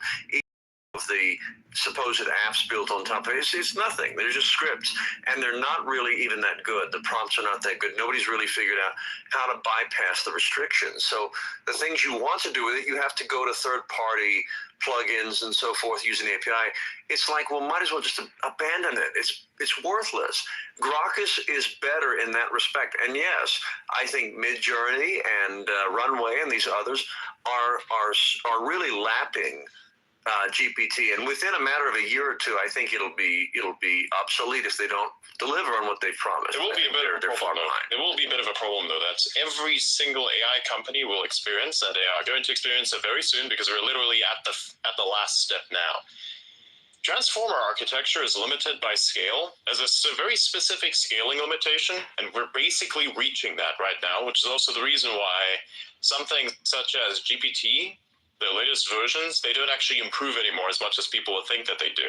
As a matter of fact, actually stupider, but besides that, the only thing that they've done with, I think, 4.0 at least, is basically take the outputs as tokens and then redo it again, such as to basically make it more accurate and to give it a bit more fine-tuning, supposedly, right? So you need more compute to do that, but you're basically at the edge. You're at the edge of possibility, and every single fucking researcher out there is having this exact same fucking problem, that they're basically reaching the limit for scale and thereby accuracy. So that will be the next big problem. There is no GPT-5, there is no AGI. I'm pretty sure they figured out that if you have, I'm sorry. Let Alex talk about it. Yes, go ahead. Yeah, I'm pretty sure that Mark Zuckerberg in an interview said that they actually saw that the theory that we're going to reach a scaling limitation was actually false. They actually saw that as they continued to... When was this? This was when they released Llama 3 initially, the 405B. He did an interview, and he said we actually saw that this theory that there is a scaling limitation is actually false, and we think that if we had continued to train it, we're saving the compute for. He said we're saving the compute for something else for now, but we saw that even as we were reaching the end, the AI actually continued to see improvements. Yeah, but it's like here's the problem. It's like square root. But here's the problem. He said. No, here's a problem. He said, what is this researcher, Jan LeCun? Sorry. Jan LeCun said the exact opposite. They actually have a problem with scale. Jan LeCun actually said that exact thing. So that would disagree with whatever Mark Zuckerberg has been saying. When did he say that? Like a month or two ago? Less than a month, probably, when he was still here. Yeah, and like the way to think about it, it's like the function square root will constantly increase the bigger the number you give it, but it slows down and it increases because like the amount of parameters you got to train, the amount of data got to increase, and it will get better, but it's diminishing returns with every iteration.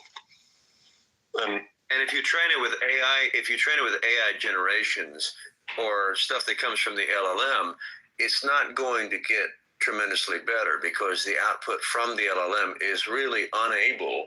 It's been proven to train the LLM to any significant extended, marginal increase. It's very, very limited how it's going to improve.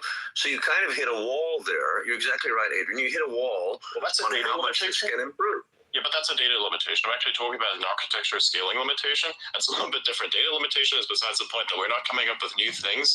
Is like is the result of an intellectual civil war, as I like to call it. We could have had a kinetic civil war, but we have a intellectual civil war in which all things that are true and all things that are lies are just blended up together as if somehow they were interchangeable, which they're not. And like obvious things that are truths have been denied to be true, so you just be blatantly gaslit, and technicalities are being exploited to the point where it exceeds even the understanding of the human fucking mind. So realistically, you have that as a bit of an issue. So that's the data issue. That's besides the point.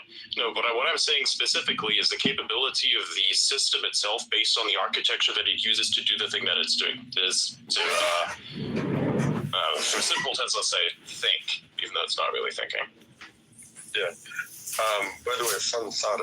I think if you take LLM and keep training it on the data the LLM produces, and then take the new train model and train it on that data, I think eventually you'll get to white noise, because you're getting within the vicinity, but every iteration of the training degrades a bit of other output, tiny bit, but yeah. Either way, this is a fun conversation. I hate to leave it, but I gotta jump off. Adrian, thanks for having me up here. Blaze, Otto, good to see you guys. Everyone else, good to see you as well. It's kind of like when you are trying to remember a specific type of memory and you keep remembering it over and over and over and over and over again. At some point, your act of remembering this memory basically manipulates it a little bit each and every single time to the point that basically you will have somewhat forgotten what that memory actually was like. Like the truth gets muddled, effectively. That's kind of what that looks like. You can even make this, you can kind of make an experiment like this happen where you try to basically run an image through an AI, it's like a sharpening thing, and it basically just turns it into flat SVG type. Oh, sorry, that's annoying. Connected there.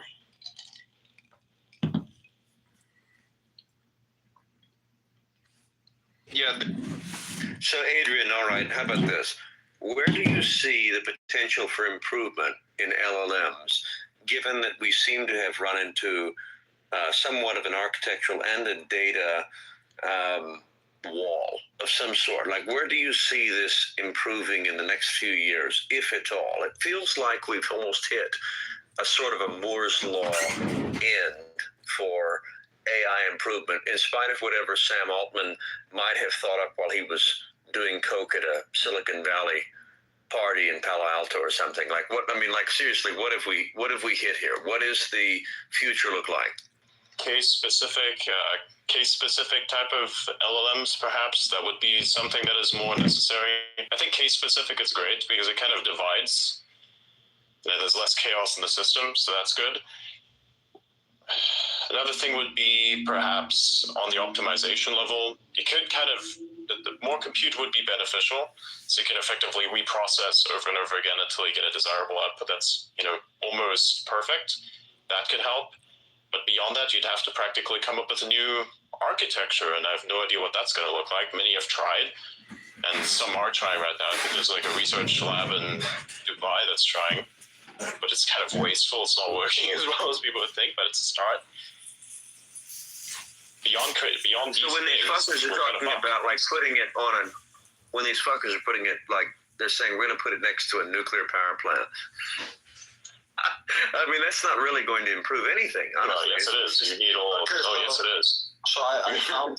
Well, so explain to me, how do you feel like longitudinally? How is that going to improve the output from an LLM? I mean, other than you have more compute, more shit. I found the interview.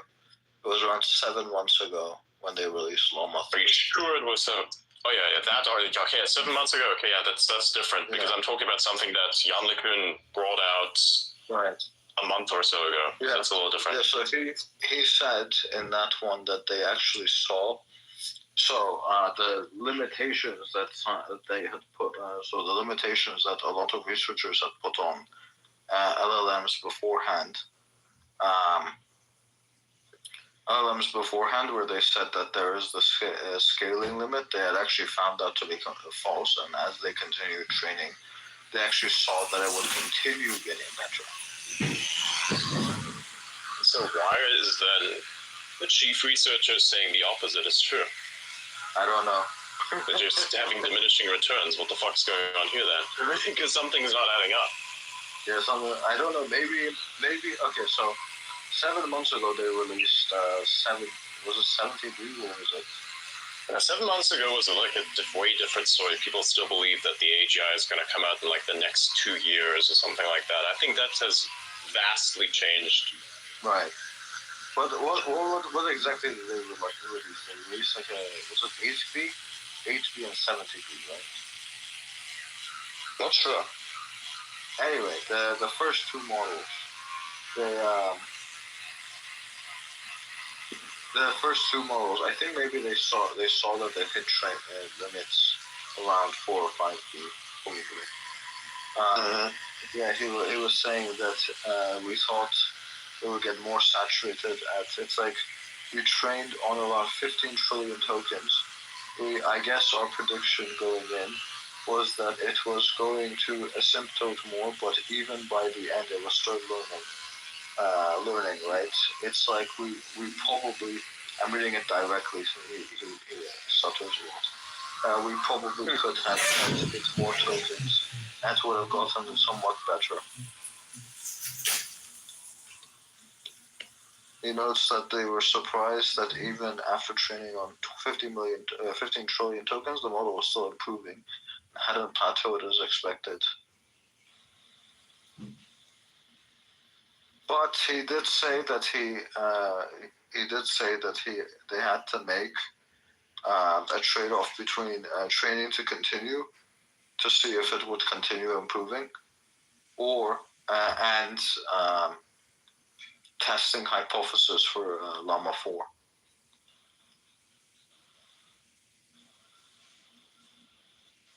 Let me find exactly where he says this in this interview, though.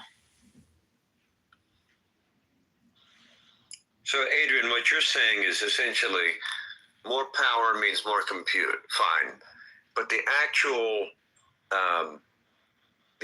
ability of the model to function is not going to be tremendously more, other than the speed of computation, which I guess implies you get more and more data in and out. Fine, you can do more data points. You can handle much larger outputs, but that does not necessarily mean that it's going to be more accurate or more original in any way, because you can't really train it enough to make up for the marginal difference of computational power. Is that essentially what you're saying? Something like that. Oh yeah, here. it was in November actually, where Yalika literally said we are hitting a wall. We are hitting a wall. Did I lose you guys? No, it's still there. Hang on, am I audible or am I not audible? Can you guys still hear me? Yeah, we hear you. Fuck this Periscope shit.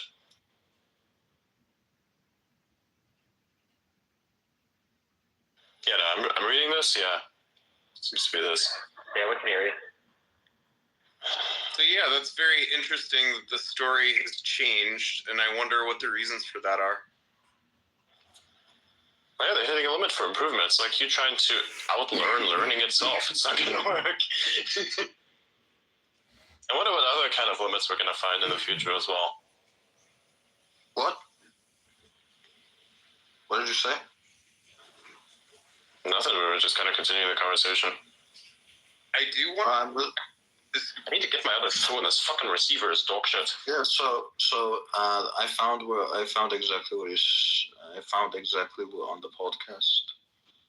Yeah. And that happened when exactly? 7 months ago. Yeah, but here's the problem. In November, he stated that we're hitting a wall.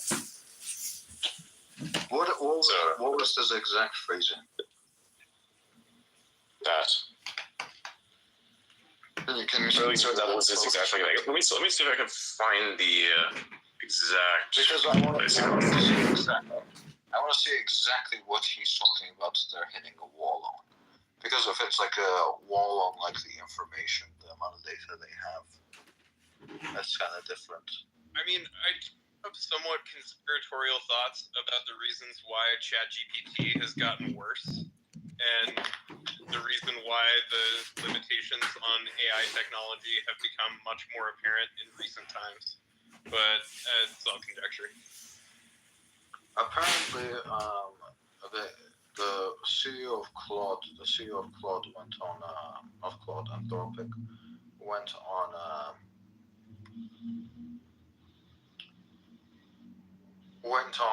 what's it called? Lex Friedman, and he said that he doesn't believe that the AI companies are like specifically putting worse models in after like they have first released it, because he literally said it would be way too expensive to do that, because they would need to train a model to train a worse model and that would just be pretty expensive, so they would have to train one that's like still good enough to get a pass. And so he said he doesn't really think it's practical for companies to actually do that. It would turn out to be more expensive. Yeah, so do you want me to play like the part where Mark Zuckerberg kind of talks about it? Not necessarily. I mean, we kind of have that now. What do you mean, kind of have that now? No, we settled it. I mean, you kind of you quoted the exact. Yeah, but he says a lot more. All right, sure. Compute required to training is probably much higher than most other companies that are doing this stuff, just because of the sheer volume of the community that we're serving. Yeah, that was really interesting in the material they shared with me before, that you trained it on more data than is compute optimal just for training, because the inference is such a big deal for you guys and also for the community. It makes sense to just have this thing have trillions of tokens in there. Yeah. Although, and one of the interesting things about it that we saw even with the 70 billion is we thought it would get more saturated at it's like we're training on around 15 trillion tokens. Yeah. I guess our prediction going in was that it was going to asymptote more, but even by the end, it was still learning, right? It's like we probably could have fed it more tokens and it would have gotten somewhat better. But I mean, at some point, you're running a company, you need to do these meta reasoning questions of like, all right, how do I want to spend our GPUs on like training this 70 billion model further? Do we want to kind of get on with it so we can start testing hypotheses for Llama 4? So we kind of needed to make that call, and I think we got it. I think we got to a reasonable balance for this version of the 70 billion. There'll be others in the future where the 70 billion multimodal one that'll come over the next period. But yeah, I mean, that was fascinating that you could just that it's the architectures at this point can just take so much data. Yeah, that's really interesting. So what does this imply about future models? You mentioned that. So basically, fortunate that it just can take data and seems to continue improving.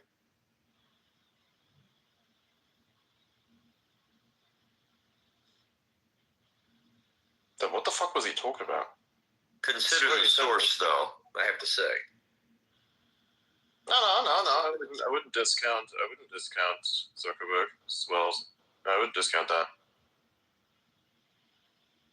I mean, I think AI has gotten worse over time, and really, I don't know why. Have you used Claude?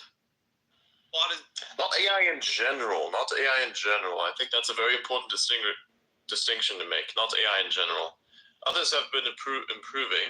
I don't know what's going on at OpenAI, but they're trying to figure something out, and it's not working. I would say leaders in the industry. I would. Who are leaders in the industry? Because for like 7 months it's been Claude. Claude is definitely a lot bigger. I didn't know. I haven't been tracking usage statistics, so I realized that Claude was number one. No, not in terms of users. Claude is not number one in terms of users, but in terms of quality, yes. I see. In fact, Google and Amazon just invested billions of dollars more into Anthropic because their quality is by far the best. Yeah, but like it's not even close at the moment. It appears that there are certain industry leaders that have regressed in significant ways. Yeah, but Google and Google and OpenAI, that's what you expect from them. Fair. And Facebook, same. Facebook, how has Facebook progressed? Well, they released like an open weight model. They haven't really done anything with it. You can literally just download it on your computer and run it yourself. Well, they weren't running into limits months ago, and now they are. So I don't know. I don't know what exactly. I haven't seen this Jan LeCun post, so I don't know exactly what limits he's talking about. Right. So is he talking about the fact that they don't have enough data, or is he talking about the fact that they're hitting the wall? That as you train it more, it has a diminishing return, or it stops having a return. military. So I don't know what war he's talking about. He could have been just talking about the fact that they're hitting a wall on data because they've consumed everything on the internet.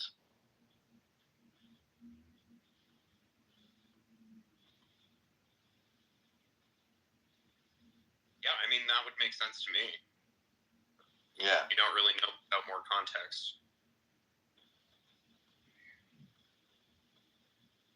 But assuming that Adrian's previous system was correct, that would mean that they either found a limit that they weren't previously finding, or that the technology has changed to impose limits that did not previously exist.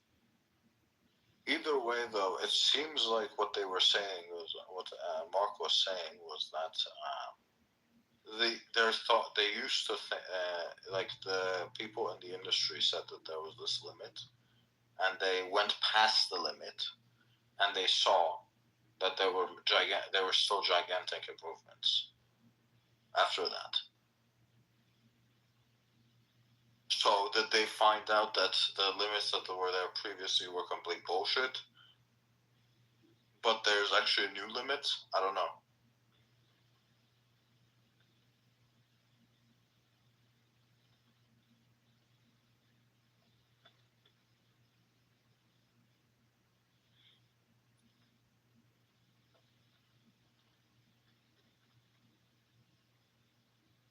Well, I think OpenAI, I don't know if it's an insider causing problems or what they've got going on, but there's some kind of capture that's happened over there.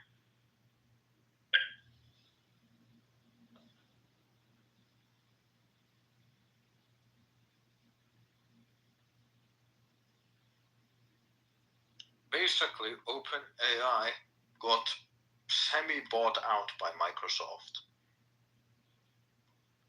And they rely on Microsoft to be their sugar daddy. And Microsoft appointed a D-Cell as the head of their AI division. And that's kind of what you need to know. Could you explain the lingo you just used? D-cell decelerationist? Yes. Okay, got it.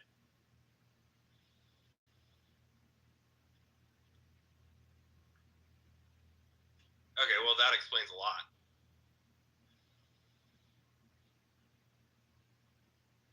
But you got to wonder why put a decelerationist in charge of developing an AI product? I have no idea. Well, who has the most to gain from laggard AI development? Regulatory capture, maybe. I mean, regulatory capture is when an industry is able to capture regulators through things like lobbying, or offering jobs to insiders who are leaving the regulator, that sort of thing. I mean, not necessarily. Regulatory capture can literally be just lobbying the government to pass rules that benefit the company and punish the competition. Yeah, but I would imagine that big tech actually has a fair amount to lose if tools that make tech development way easier and lower the burden to entry for a lot of people become widespread and readily available for cheap. Yeah, so that's why they're decelerationist. They want this to be proprietary so they can fully control it.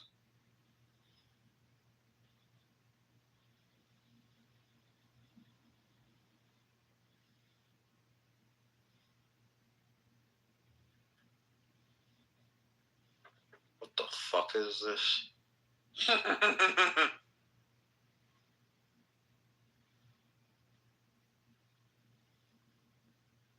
the fuck?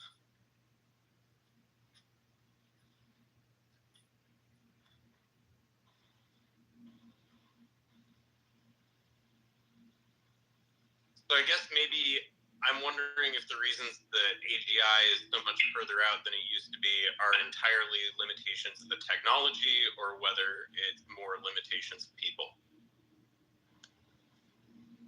Hold on.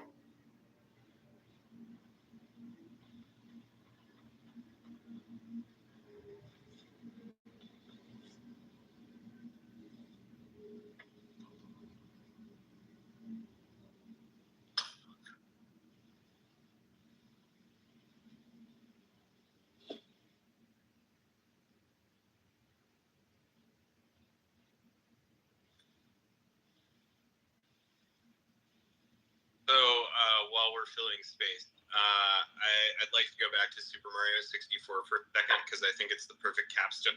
The point I was trying to make there.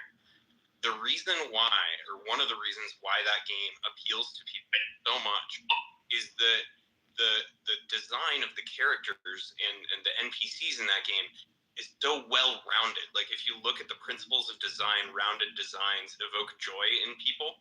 And Nintendo is especially good at this, creating like physically like rounded characters. And I think they capture a lot of the nostalgia and they're able to maintain it for that specific reason.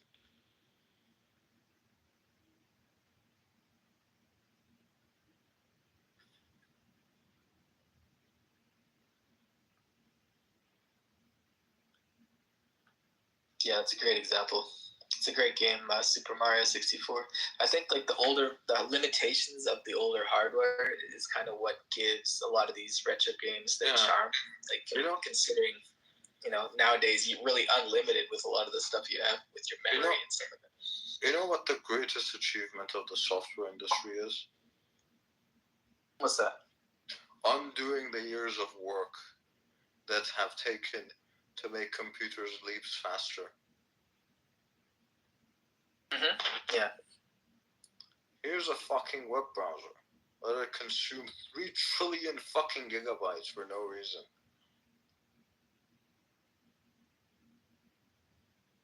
I know it's annoying, dude.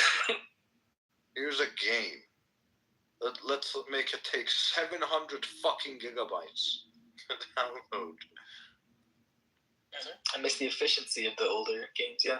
So what you were realized about limitations, I think one of my favorite sayings in work and in life is that limitations foster creativity. Yeah. And I think that's true for old gaming. Like I feel like the limitations they were working with, they had to innovate a lot more to create experiences that were engaging. Exactly. That's exactly what I was thinking. Yep. Wish they brought that back today. Yeah, I hate how games these days hand everything to you on a silver platter. Like, where are the limitations that inspire my own creativity? Like, I remember in Diablo, like, experimenting and trying to find the rune words before they were, like, readily and widely available on the internet. Yeah. And you were risking everything, right? You were like, I'm going to throw this Hyrule and just to see on the off chance it does something. Because you were just being brave. And exactly. There's no reward element like that in modern gaming. Unless you're like gambling on loot boxes for, $30,000 knives. That's not gaming.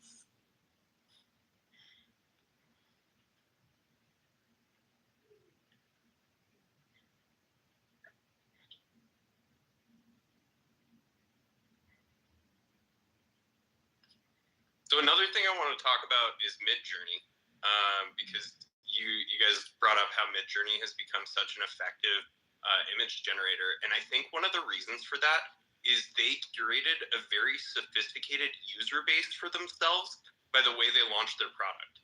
So in order to use Midjourney initially, especially for free, you had to join their Discord server and like start using it. And what that did, at least for me, was it caused me to see a lot of other people using Midjourney at the same time. And so I got to see how they were prompting and what prompts were working better or worse for them. And I got to learn things that worked well for me. And what a sophisticated user base like that does is it gives you really sophisticated feedback that lets you improve your platform a lot faster and gives you a lot better.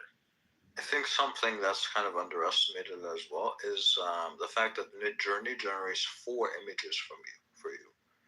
And you get to pick one of these 4. And based on that, they automatically know which images out of the ones were the best. Yeah, so they get to collect data on that the whole time and improve just with each image or each set of images that they're sending you. Yes. And you have to pick one you like in order to see it full size. The technology is quite interesting to me. It's when I first learned about how the image generators worked, I was like, damn. So basically, what they do is they take like an image and they basically turn it into noise. And they basically learn how to take an image and turn it into noise. And then what happens is they basically train it using this noise, and they just do it in reverse. They do it in reverse whenever they're generating images. They generate like they make like a noise, and then they do like a reverse to generate an image. AI is not conscious. It is an echo of consciousness.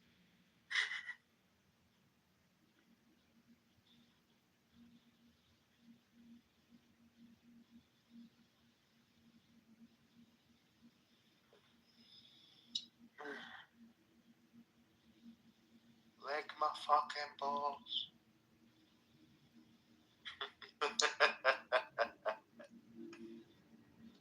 They'll have 300 people to say anything to, and that's what comes out. I just remembered when Adrian said that to the guy. Yeah, that was so good. That was great.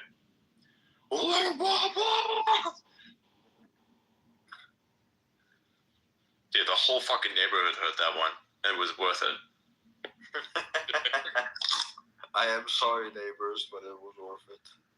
Yes.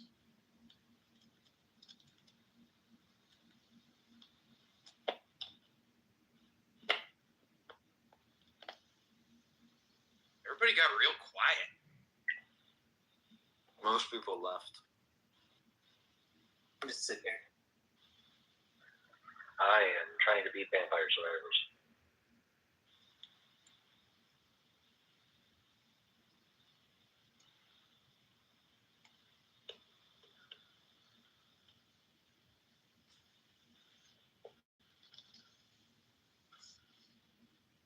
Adrian, what are you working on? Why do you ask? Because something's keeping you busy. True. That is a correct assessment. Accurate assessment, rather. Sorry, didn't mean to pry. Dude, the way you were asking me, like, is something keeping you busy, Adrian? Might play some chess or something. Well, your Yeah, that's kind of funny. your show, it says like, what's going on over there? Yeah, it's true. It's true. I'm trying to think about a little something here. It's trying to come up with a good caption for a meme. Oh, excellent. Okay. It's actually something, a lot of the times, the outcome looks very simple, looks very basic. But what goes behind it is really not. So sometimes off the cuff is really good, but like off the cuff only happens because you're inundated with some sort of context constantly. And then eventually leads you towards a specific decision, and then you have this output, which is perfect, right? So the off-the-cuff stuff sounds like, oh, you just come up with it and you discard it, but realistically, it's just something that is some sort of problem or some sort of situation that inundates your existence constantly, and then eventually you come to a conclusion in regards to it, and that's then the off-the-cuff thing, which is so good. So technically speaking, you have to kind of apply that to some stuff as well if you wanted to make it appear as if it was off-the-cuff, which it also kind of is. So you have like something in mind, you have to transform it into something that actually scales. And that's what I'm doing here. So the caption is going to look block fucking simple, but realistically speaking, I'm making a bit of fucked up references here, of course, so it sticks in your mind. But realistically speaking, it will work. It'll get the desired result.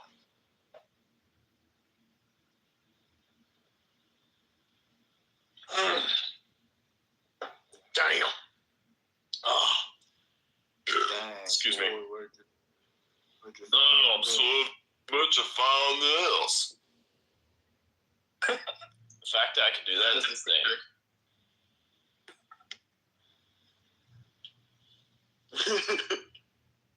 Accurate. Speaking of off the cuff, I went to go check how that meme you tweeted out the other day went, and I thought I was gonna do pretty well compared to your recent post, but you got retweeted by Elon, so shit. Yeah. Which one? Reposted, by the way. Oh, yes. Still working on that vocab. Yeah. It's like ingrained into my brain. So it's probably not going to come out. It's been very easy for me to declimatize. I'm actually very adaptive. So literally the moment where the change happened, I said, okay, everything here is called a post on X. Fine, we can do this. And then I basically became the fucking grammar Nazi. Yeah, exactly. I was going to say, you hang out long enough, you'll start saying it the right way. No, it just works. I just literally decided that day, okay, fuck it. You know what? Instantly change. And I'm very good at this kind of shit. I basically say things sometimes in such a way as if they'd always been the way that they are now. It's like gaslighting, but you gaslight yourself. Well, yeah, that's how neuroplasticity works. Remember, I want you to close your eyes. I want you to stand in the room. I want you to feel the surroundings. And I want you to realize one thing. This room has always been an orange. There you go. Great. Remarkable.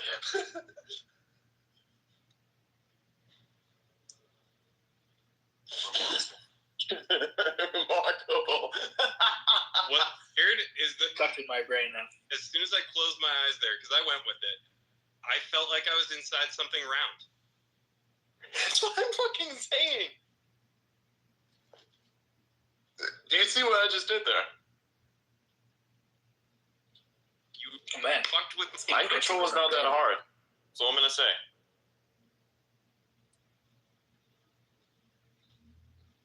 So if you reverse engineered it and applied it to yourself, well, there you go. Now you learn everything. You adapt faster. It's like the scene from Adventure Time where there's like the fucking skeleton bro's like, do you want my magical pills? But it's like without the caveats.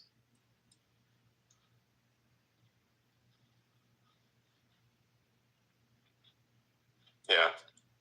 Did you hear the water? No. Good. Did you hear the ligma? No, but I definitely. But that sound that you heard in the background, that was definitely my balls.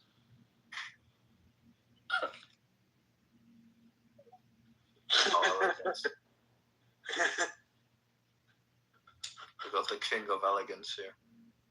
Yeah, exactly. I could turn that into something really gay, but I'm not gonna. Adrian's got the telltale balls over there. Uh-huh. Hey, remember that time when I said I should put my balls on the blockchain? Yeah. I'm actually serious. Now, it's not what you think it is. Don't be like that. I generated these really super smooth, shiny balls, these beautiful spherical golden balls. And I wanted to put them on the blockchain. And I said, hey, and I told somebody this off the cuff. Because some people, they just don't listen, right? And so I was explaining it, and then that's when the moment I started talking about the actual balls themselves, that's when their brain turns on, because neuron activation, monkey mean type. So I'm sitting here, I'm explaining this, right?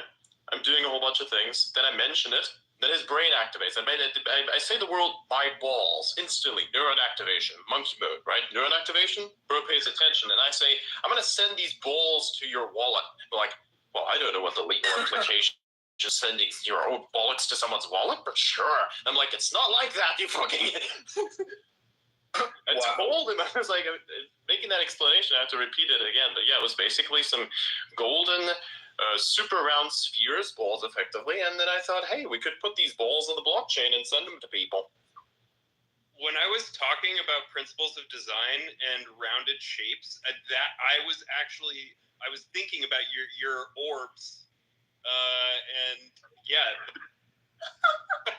Do you see how that is like the world's worst slippery slope, right? Because the moment you said that right there, people got to be thinking about certain types of stuff that is not at all right, like related to the bio, like that. Dude. The moment you said Adrian's orbs, people were thinking about a whole bunch of other things, that's for sure. Exactly.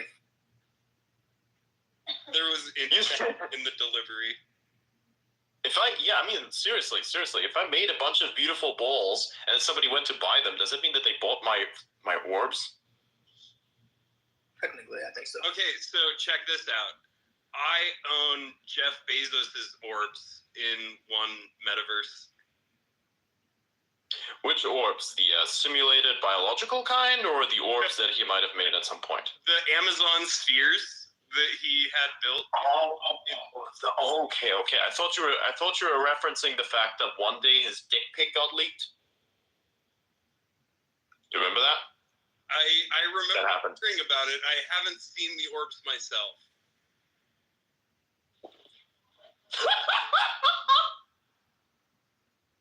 Wow. Or should I actually call them the Jeff's? Well, it's well known that Jeff's phallus was the inspiration for the Blue Origin rocket, just like multiplied by an order of magnitude, of course. Get it up. Yeah, to the upscaling of that rocket there from Blue Origin, no wonder that ship went suborbital. Exactly. Clearly designed FFP. That shit, literally, that fucking rocket, if you wanted to put that rocket next to the fully stacked Starship rocket, that thing looks like me when I'm not hard. I'm not even fucking kidding. Needless to say, that rocket is not fully stacked, but definitely I am fully stacked whenever I see Starship go up. And Starship can go to Uranus. So fuck you, Bezos. Well, the problem with that is actually you kind of tend to aim in a specific direction, but the problem usually is with Monkey Brain is that we kind of end up at the anus for no reasons. Like at Uranus, we always usually end up there. I have no idea why we always end up at Uranus. You know, we kind of tend to orbit around that idea, but it's really not working out well. I think there's clearly life inside the cracks of Uranus. We just have to find out. Starship will get there. The problem actually is the life. This is also why we don't want to be in Uranus. I've heard it's very hot and wet in there.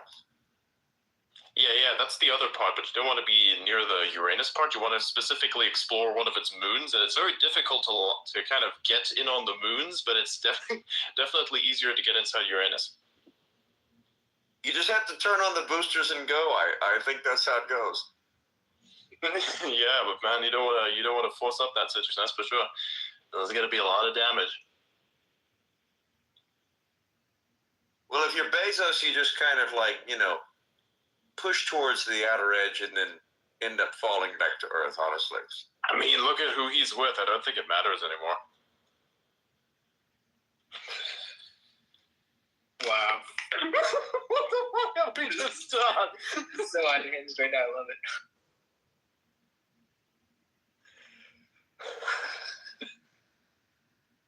So the big takeaway from this conversation is Bezos's rocket looks like a flaccid dick. Pretty much, yeah. Yes. Oh my god, your piece of art looks so amazing. I gotta say, if we wanted to talk about it in rockets, I'm fully stacked right now. Fully stacked. That's the thing. Henceforth, I'm going to talk about being at full mast in terms of being fully stacked. My rocket is fully stacked. The only problem is the thrust comes out the other end. Oh no, sorry, that's the delivery system. My bad.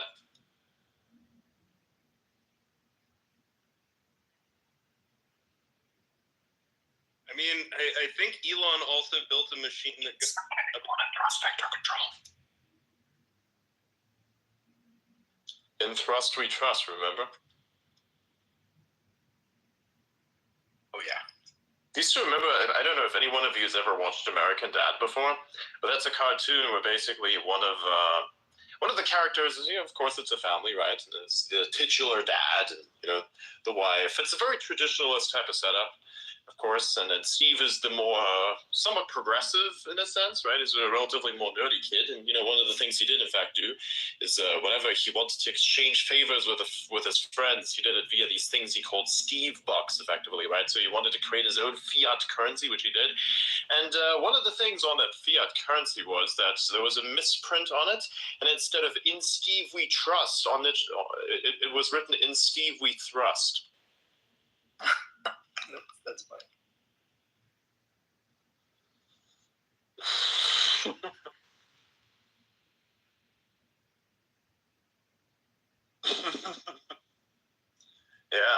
Something like that. Pretty decent, I would say. Pretty fucking decent. Back to the fucking meme.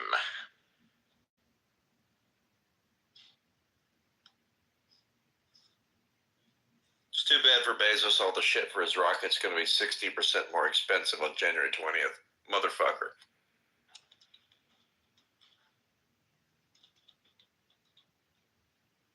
I mean, I think for Bezos, it's only a matter of time before shit gets in his way anyway.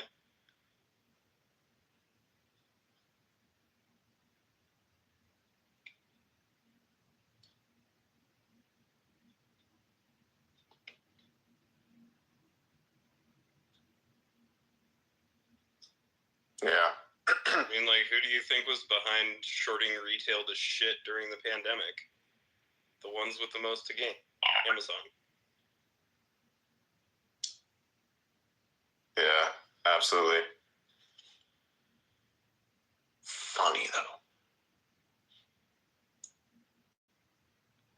By the way, Adrian, what the fuck happened to you keeping the space short? Well, that ship sailed the moment we started to make all the Obama jokes happen. I kind of went off script ever since then. Then we had a good conversation about geopolitics and the way that most geopolitics maxis won't understand because their heads are so far up their ass they can't tell where they end or begin. Spoken to many people like that. There's a lot of them out there. I mean, literally, that's what it is. It's a fucking negative feedback loop. It's a bunch of people that say that they're not like legacy media, ingesting legacy media shit, talking about the legacy media shit from the legacy media perspective, and then ingesting more of it, believing that to be their reality to the point that every single take that fucking comes out of them is basically already them being brainwashed and they don't even realize it, which makes them the ultimate fucking NPC. It's the independent thinkers. The self-proclaimed. There's an independent thinker, and then there's the self-proclaimed independent thinker. For instance, I myself, most likely, actually, I don't think I've ever done this. I probably would not stand in the room and say I'm an independent thinker because that doesn't really make that much sense to do. Why would you do that? It should be self-evident. Like, say, for instance, when somebody says, oh, you're biased because your thoughts are being influenced, if you then respond with, oh, but I'm an independent thinker, that cannot be, you'd be like, oh, really? How am I biased? Ask that question instead. That means you're an independent thinker, perhaps. But then independent thinker, what does that even fucking mean? I mean, you think for yourself, do you not?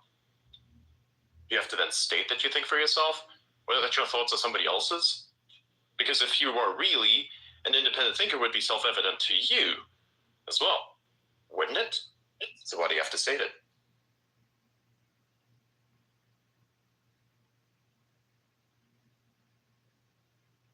I mean, I think for the same reason people say other self-serving things.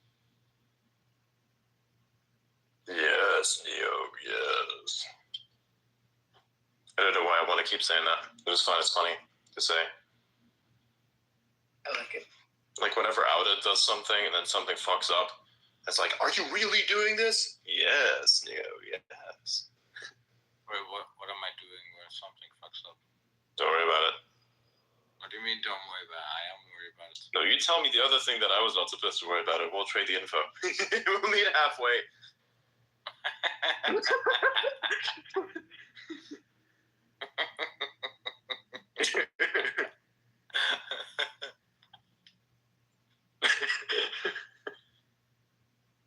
Yeah, that's how it is. Yo mama's so fat she was overthrown by a militia group, and now she's known as the Republic of Yo Mama. Oh my god. Would that militia group happen to be a set of people that assembled in a room as a result of an invitation to produce video content for OnlyFans? Oh my god.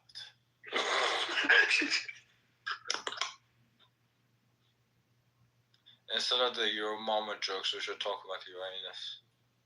Uranus jokes. It's not Uranus anymore. It's my anus now.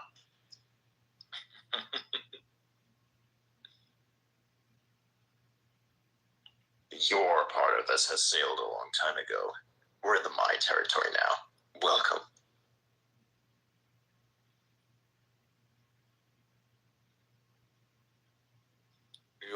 Uranus is no longer yours. Uranus is no longer your property. Hippity hoppity, your body's not my property. It's a bullshit like that. Well, why did Mars turn permanently red? Because it saw Uranus. Oh my fucking god. Nick Fuentes, your body, my choice. That is so crazy, man. I can't believe he fucking said that shit. He's such a douchebag.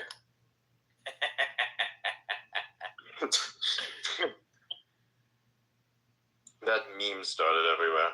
And then the women get in it as well. Yeah. Then you have the supposedly trads that then post in a non-traditionalist way.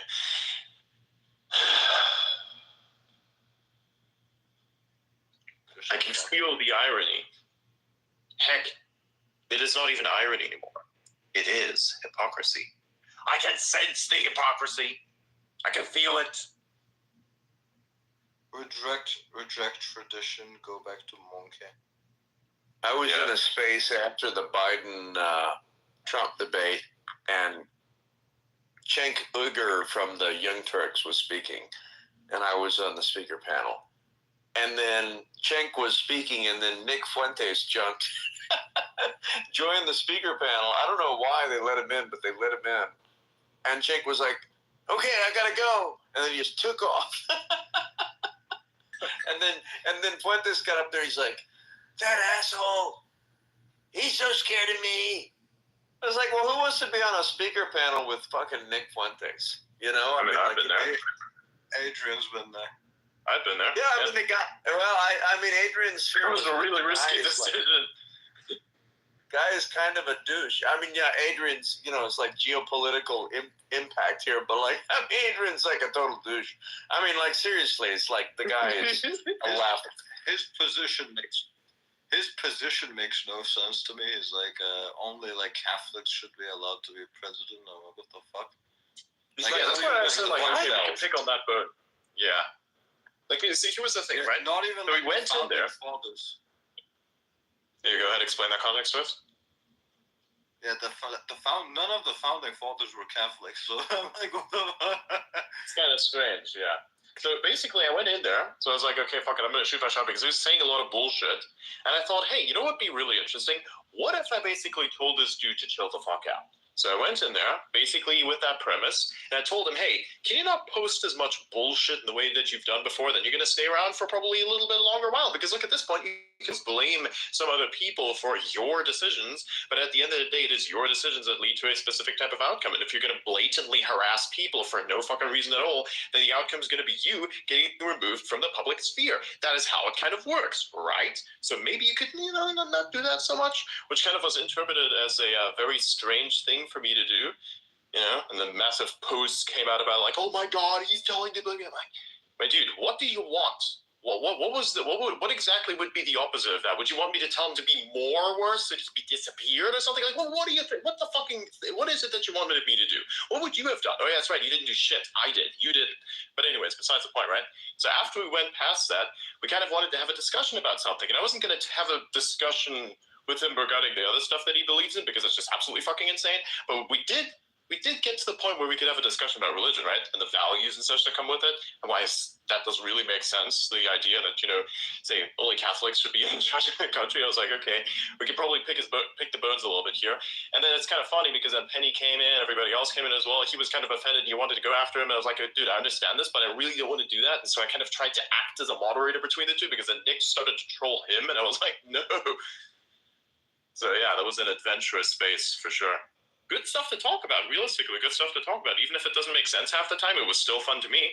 I think it was real fucking entertaining, in my opinion. When was that, AD, that you encountered Fuentes? When was that? I don't know. Fucking a couple of months ago.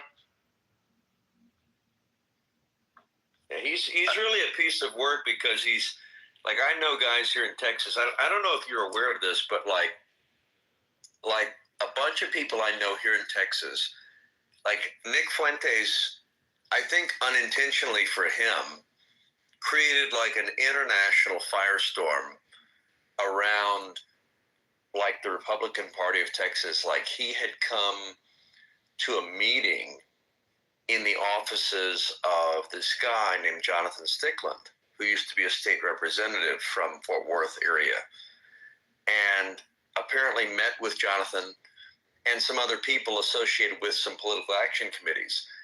And like the GOP chairman was a guy named Matt Rinaldi. He was kind of in the vicinity, but he wasn't in the meeting necessarily. And so Fuentes was like in this meeting with these guys, and it created like this huge firestorm. And like all these people lost their jobs, and like all these PACs shut down because Fuentes was just like in the building with them. And it was reported by the like Texas media. It was like crazy. Like very significant actually, because these were organizations that were doing a lot. They were spending tens of millions of dollars. And overnight they basically shut down within a few weeks, basically. Because Fuentes was just seen as in a meeting with them. Like, he's a lightning rod, that guy. So like when I see him in a space, which is not infrequently, I mean, he's in a number of these spaces, and, you know, I hesitate a little bit because I know a lot of these people. I know what happened to some of the people in Texas that like were just seen in a room with the guy, but it's like a little different. He has the right to free speech as anybody else, but my gosh, he says some stupid shit, really stupid shit. It's just kind of funny that you were in a space with him, because I think, like, you know, if X is going to be a free platform. I mean, I wanted to test myself. I wanted to see what could happen, how crazy, like, because, dude, you can always play it safe and surround yourself with stuff that's safe and kind of like live in your own bubble, have weird back channel agreements with people to bring you up and then shape questions in your favor so that you don't have to expose your politics, you fucking pussy. No, I just went up there and I said, we're going to try something that is completely unhinged, something completely out of left field. We're not going to do anything political whatsoever, which is also funny because I still remember the one thing that one of the producers from Alex Jones's show told me. He said, I don't think I've ever met anyone who is able to be apolitical in an Alex Jones space. That's remarkable to me because, like, okay, that's actually kind of good. As a person who's been around for a very long time, has seen a lot of shit. Yeah. And I've been very apolitical. So I did the exact same shit there. You know, you go there and you have a bit of, you kind of expose yourself to the person who is what a lot of people would, I think, even rightfully so, label as being extreme. I will talk to anyone who's extreme. Realistically, I speak to some people who are extreme fucking far right and extreme fucking far left. It doesn't matter to me. I will have a conversation because as long as you're still a human, here bound in flesh on earth, I will want to talk to you to understand what the fuck is going on in that brain of yours. Right? I mean, shouldn't we? I agree with you, and that's, you know what, that the problem is that our country has moved so far away from that. But I agree with you. I think that it's important to understand where other people are coming from. And gosh, I can't remember the name of the guy. There was a guy who was like a black guy who made a point of like befriending Klan leaders or something like that. There was like a documentary about this guy. I can't remember his name. It was really interesting. It was really interesting. I watched this documentary, and this guy was like, you know, he's like a black guy. He was like, I think, a former jazz singer or something. And he like made this point of going out and befriending like Klansmen. I know who that is, Daryl Davis. Yeah, Daryl Davis. Thank you. Daryl Davis, that guy did something incredible. I think that guy inspired me a lot as well. I fucking love that dude. He's incredible. He's one of those people where I say, this is an incredible human being because he did something that is just completely out of left field. Nobody would consider it. It's like, hey, I'm a black guy. Let's go and fucking see if we can infiltrate the white supremacists by not infiltrating them. And at the end, even got like one of the Klan leaders to resign effectively because he had more respect as a white dude for this dude for what he termed the black term. You know, it is. I can't say it. You know, but he had more respect for him than he did for the other people in that clan, which is fucking remarkable because he proved something really essential that I don't think anyone else with argumentation could have proved otherwise. He gave Davis that this dude could be, that they can be equals. He proved that to everyone, even the person who would have otherwise considered that not to be a case.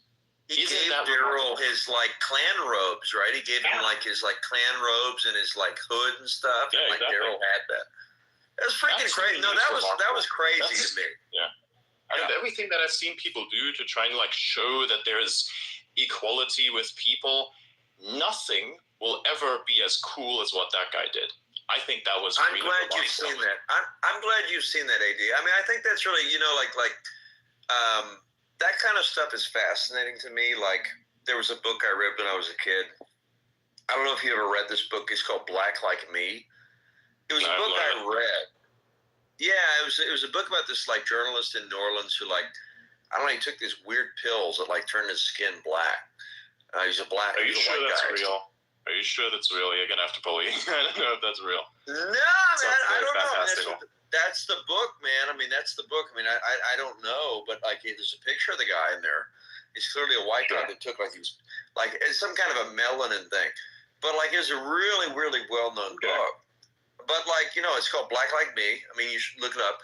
But it's like, I'm always fascinated by people that like make the conversation happen, and they create a dialogue where there isn't. Like, I mean, so much of my career in local government was going into like the worst ghettos in America to study local policy and like meeting with people who are totally different politically from me.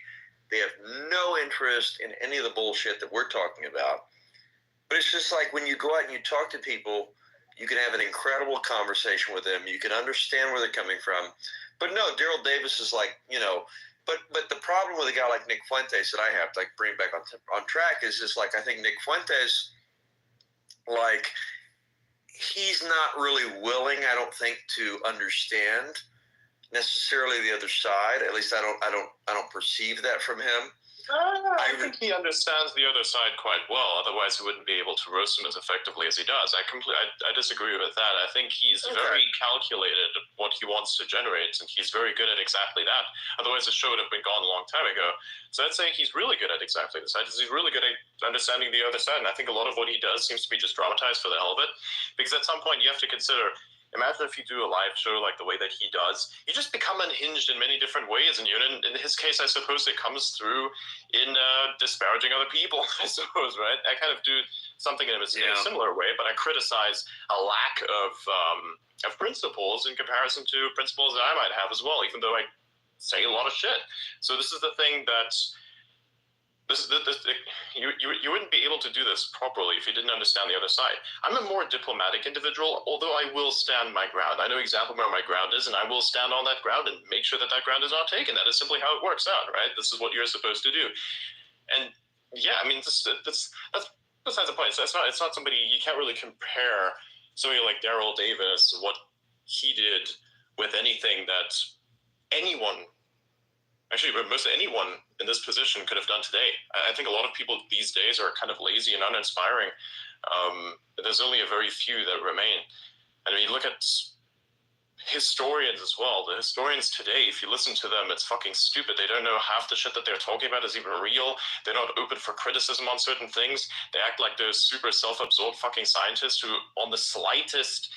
upon discovering the slightest amount of resistance to their assessment of the world, crumble instantly like a piece of paper. That is horrible. That is scary. That has got to be a shitty reality to live in, because you're constantly on the edge of your existence being somehow undone, because your entire identity revolves not around your personality, which you've discarded, but some sort of fact that you believe is the absolute fact being real and being provable. It's insane. Well, most of the history, I think now... I'm sorry, Ad, go ahead. Yeah, sorry. It reminds me of the fucking historians. The whole 1619 project is like complete bullshit. And so many historians treat that shit as fact. And it's just taught in universities.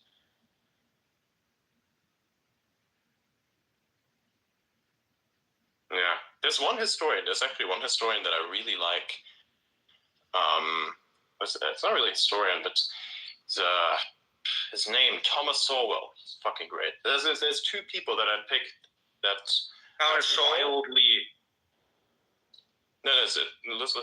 If there's two people that I could pick that have inspired who I am as a person and how I approach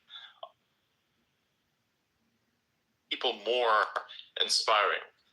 Because if you kind of know what they know and you kind of learn what they are all about, you are better equipped. Maybe you need a different type of help, of course, and then that doesn't apply to you.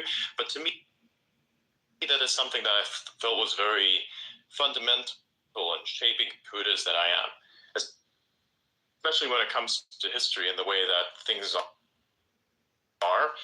Thomas Sowell himself has had a very large impact. He's really cool. If you haven't checked him out, there's a YouTube channel. He doesn't really post anything on here, which is unfortunate, but there is in fact very, very good stuff. The type of people who you actually want to have be platformed today. Stuff that actually matters. I actually want to be. I'm fascinated like them. that you know so much about Thomas. That you know so much about Thomas Sowell, and I'm really fascinated about the Daryl Davis thing. But Thomas Sowell, AD, I'm sure you know, is a Stanford professor emeritus.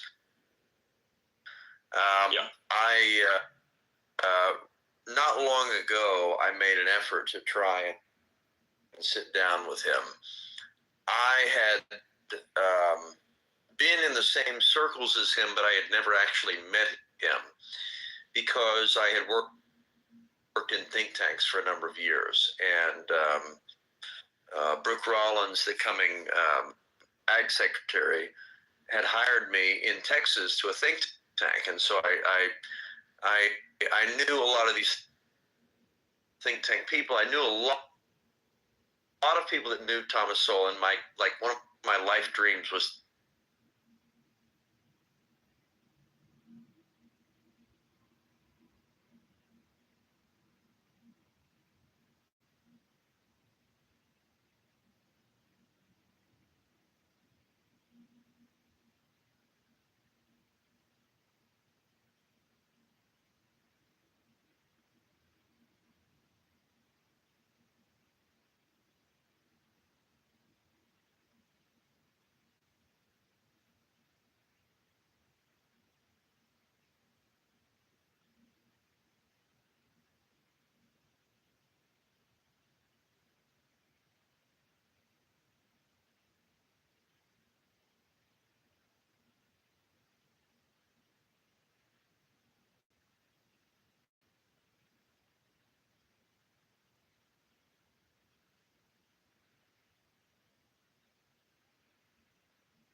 Mm-hmm.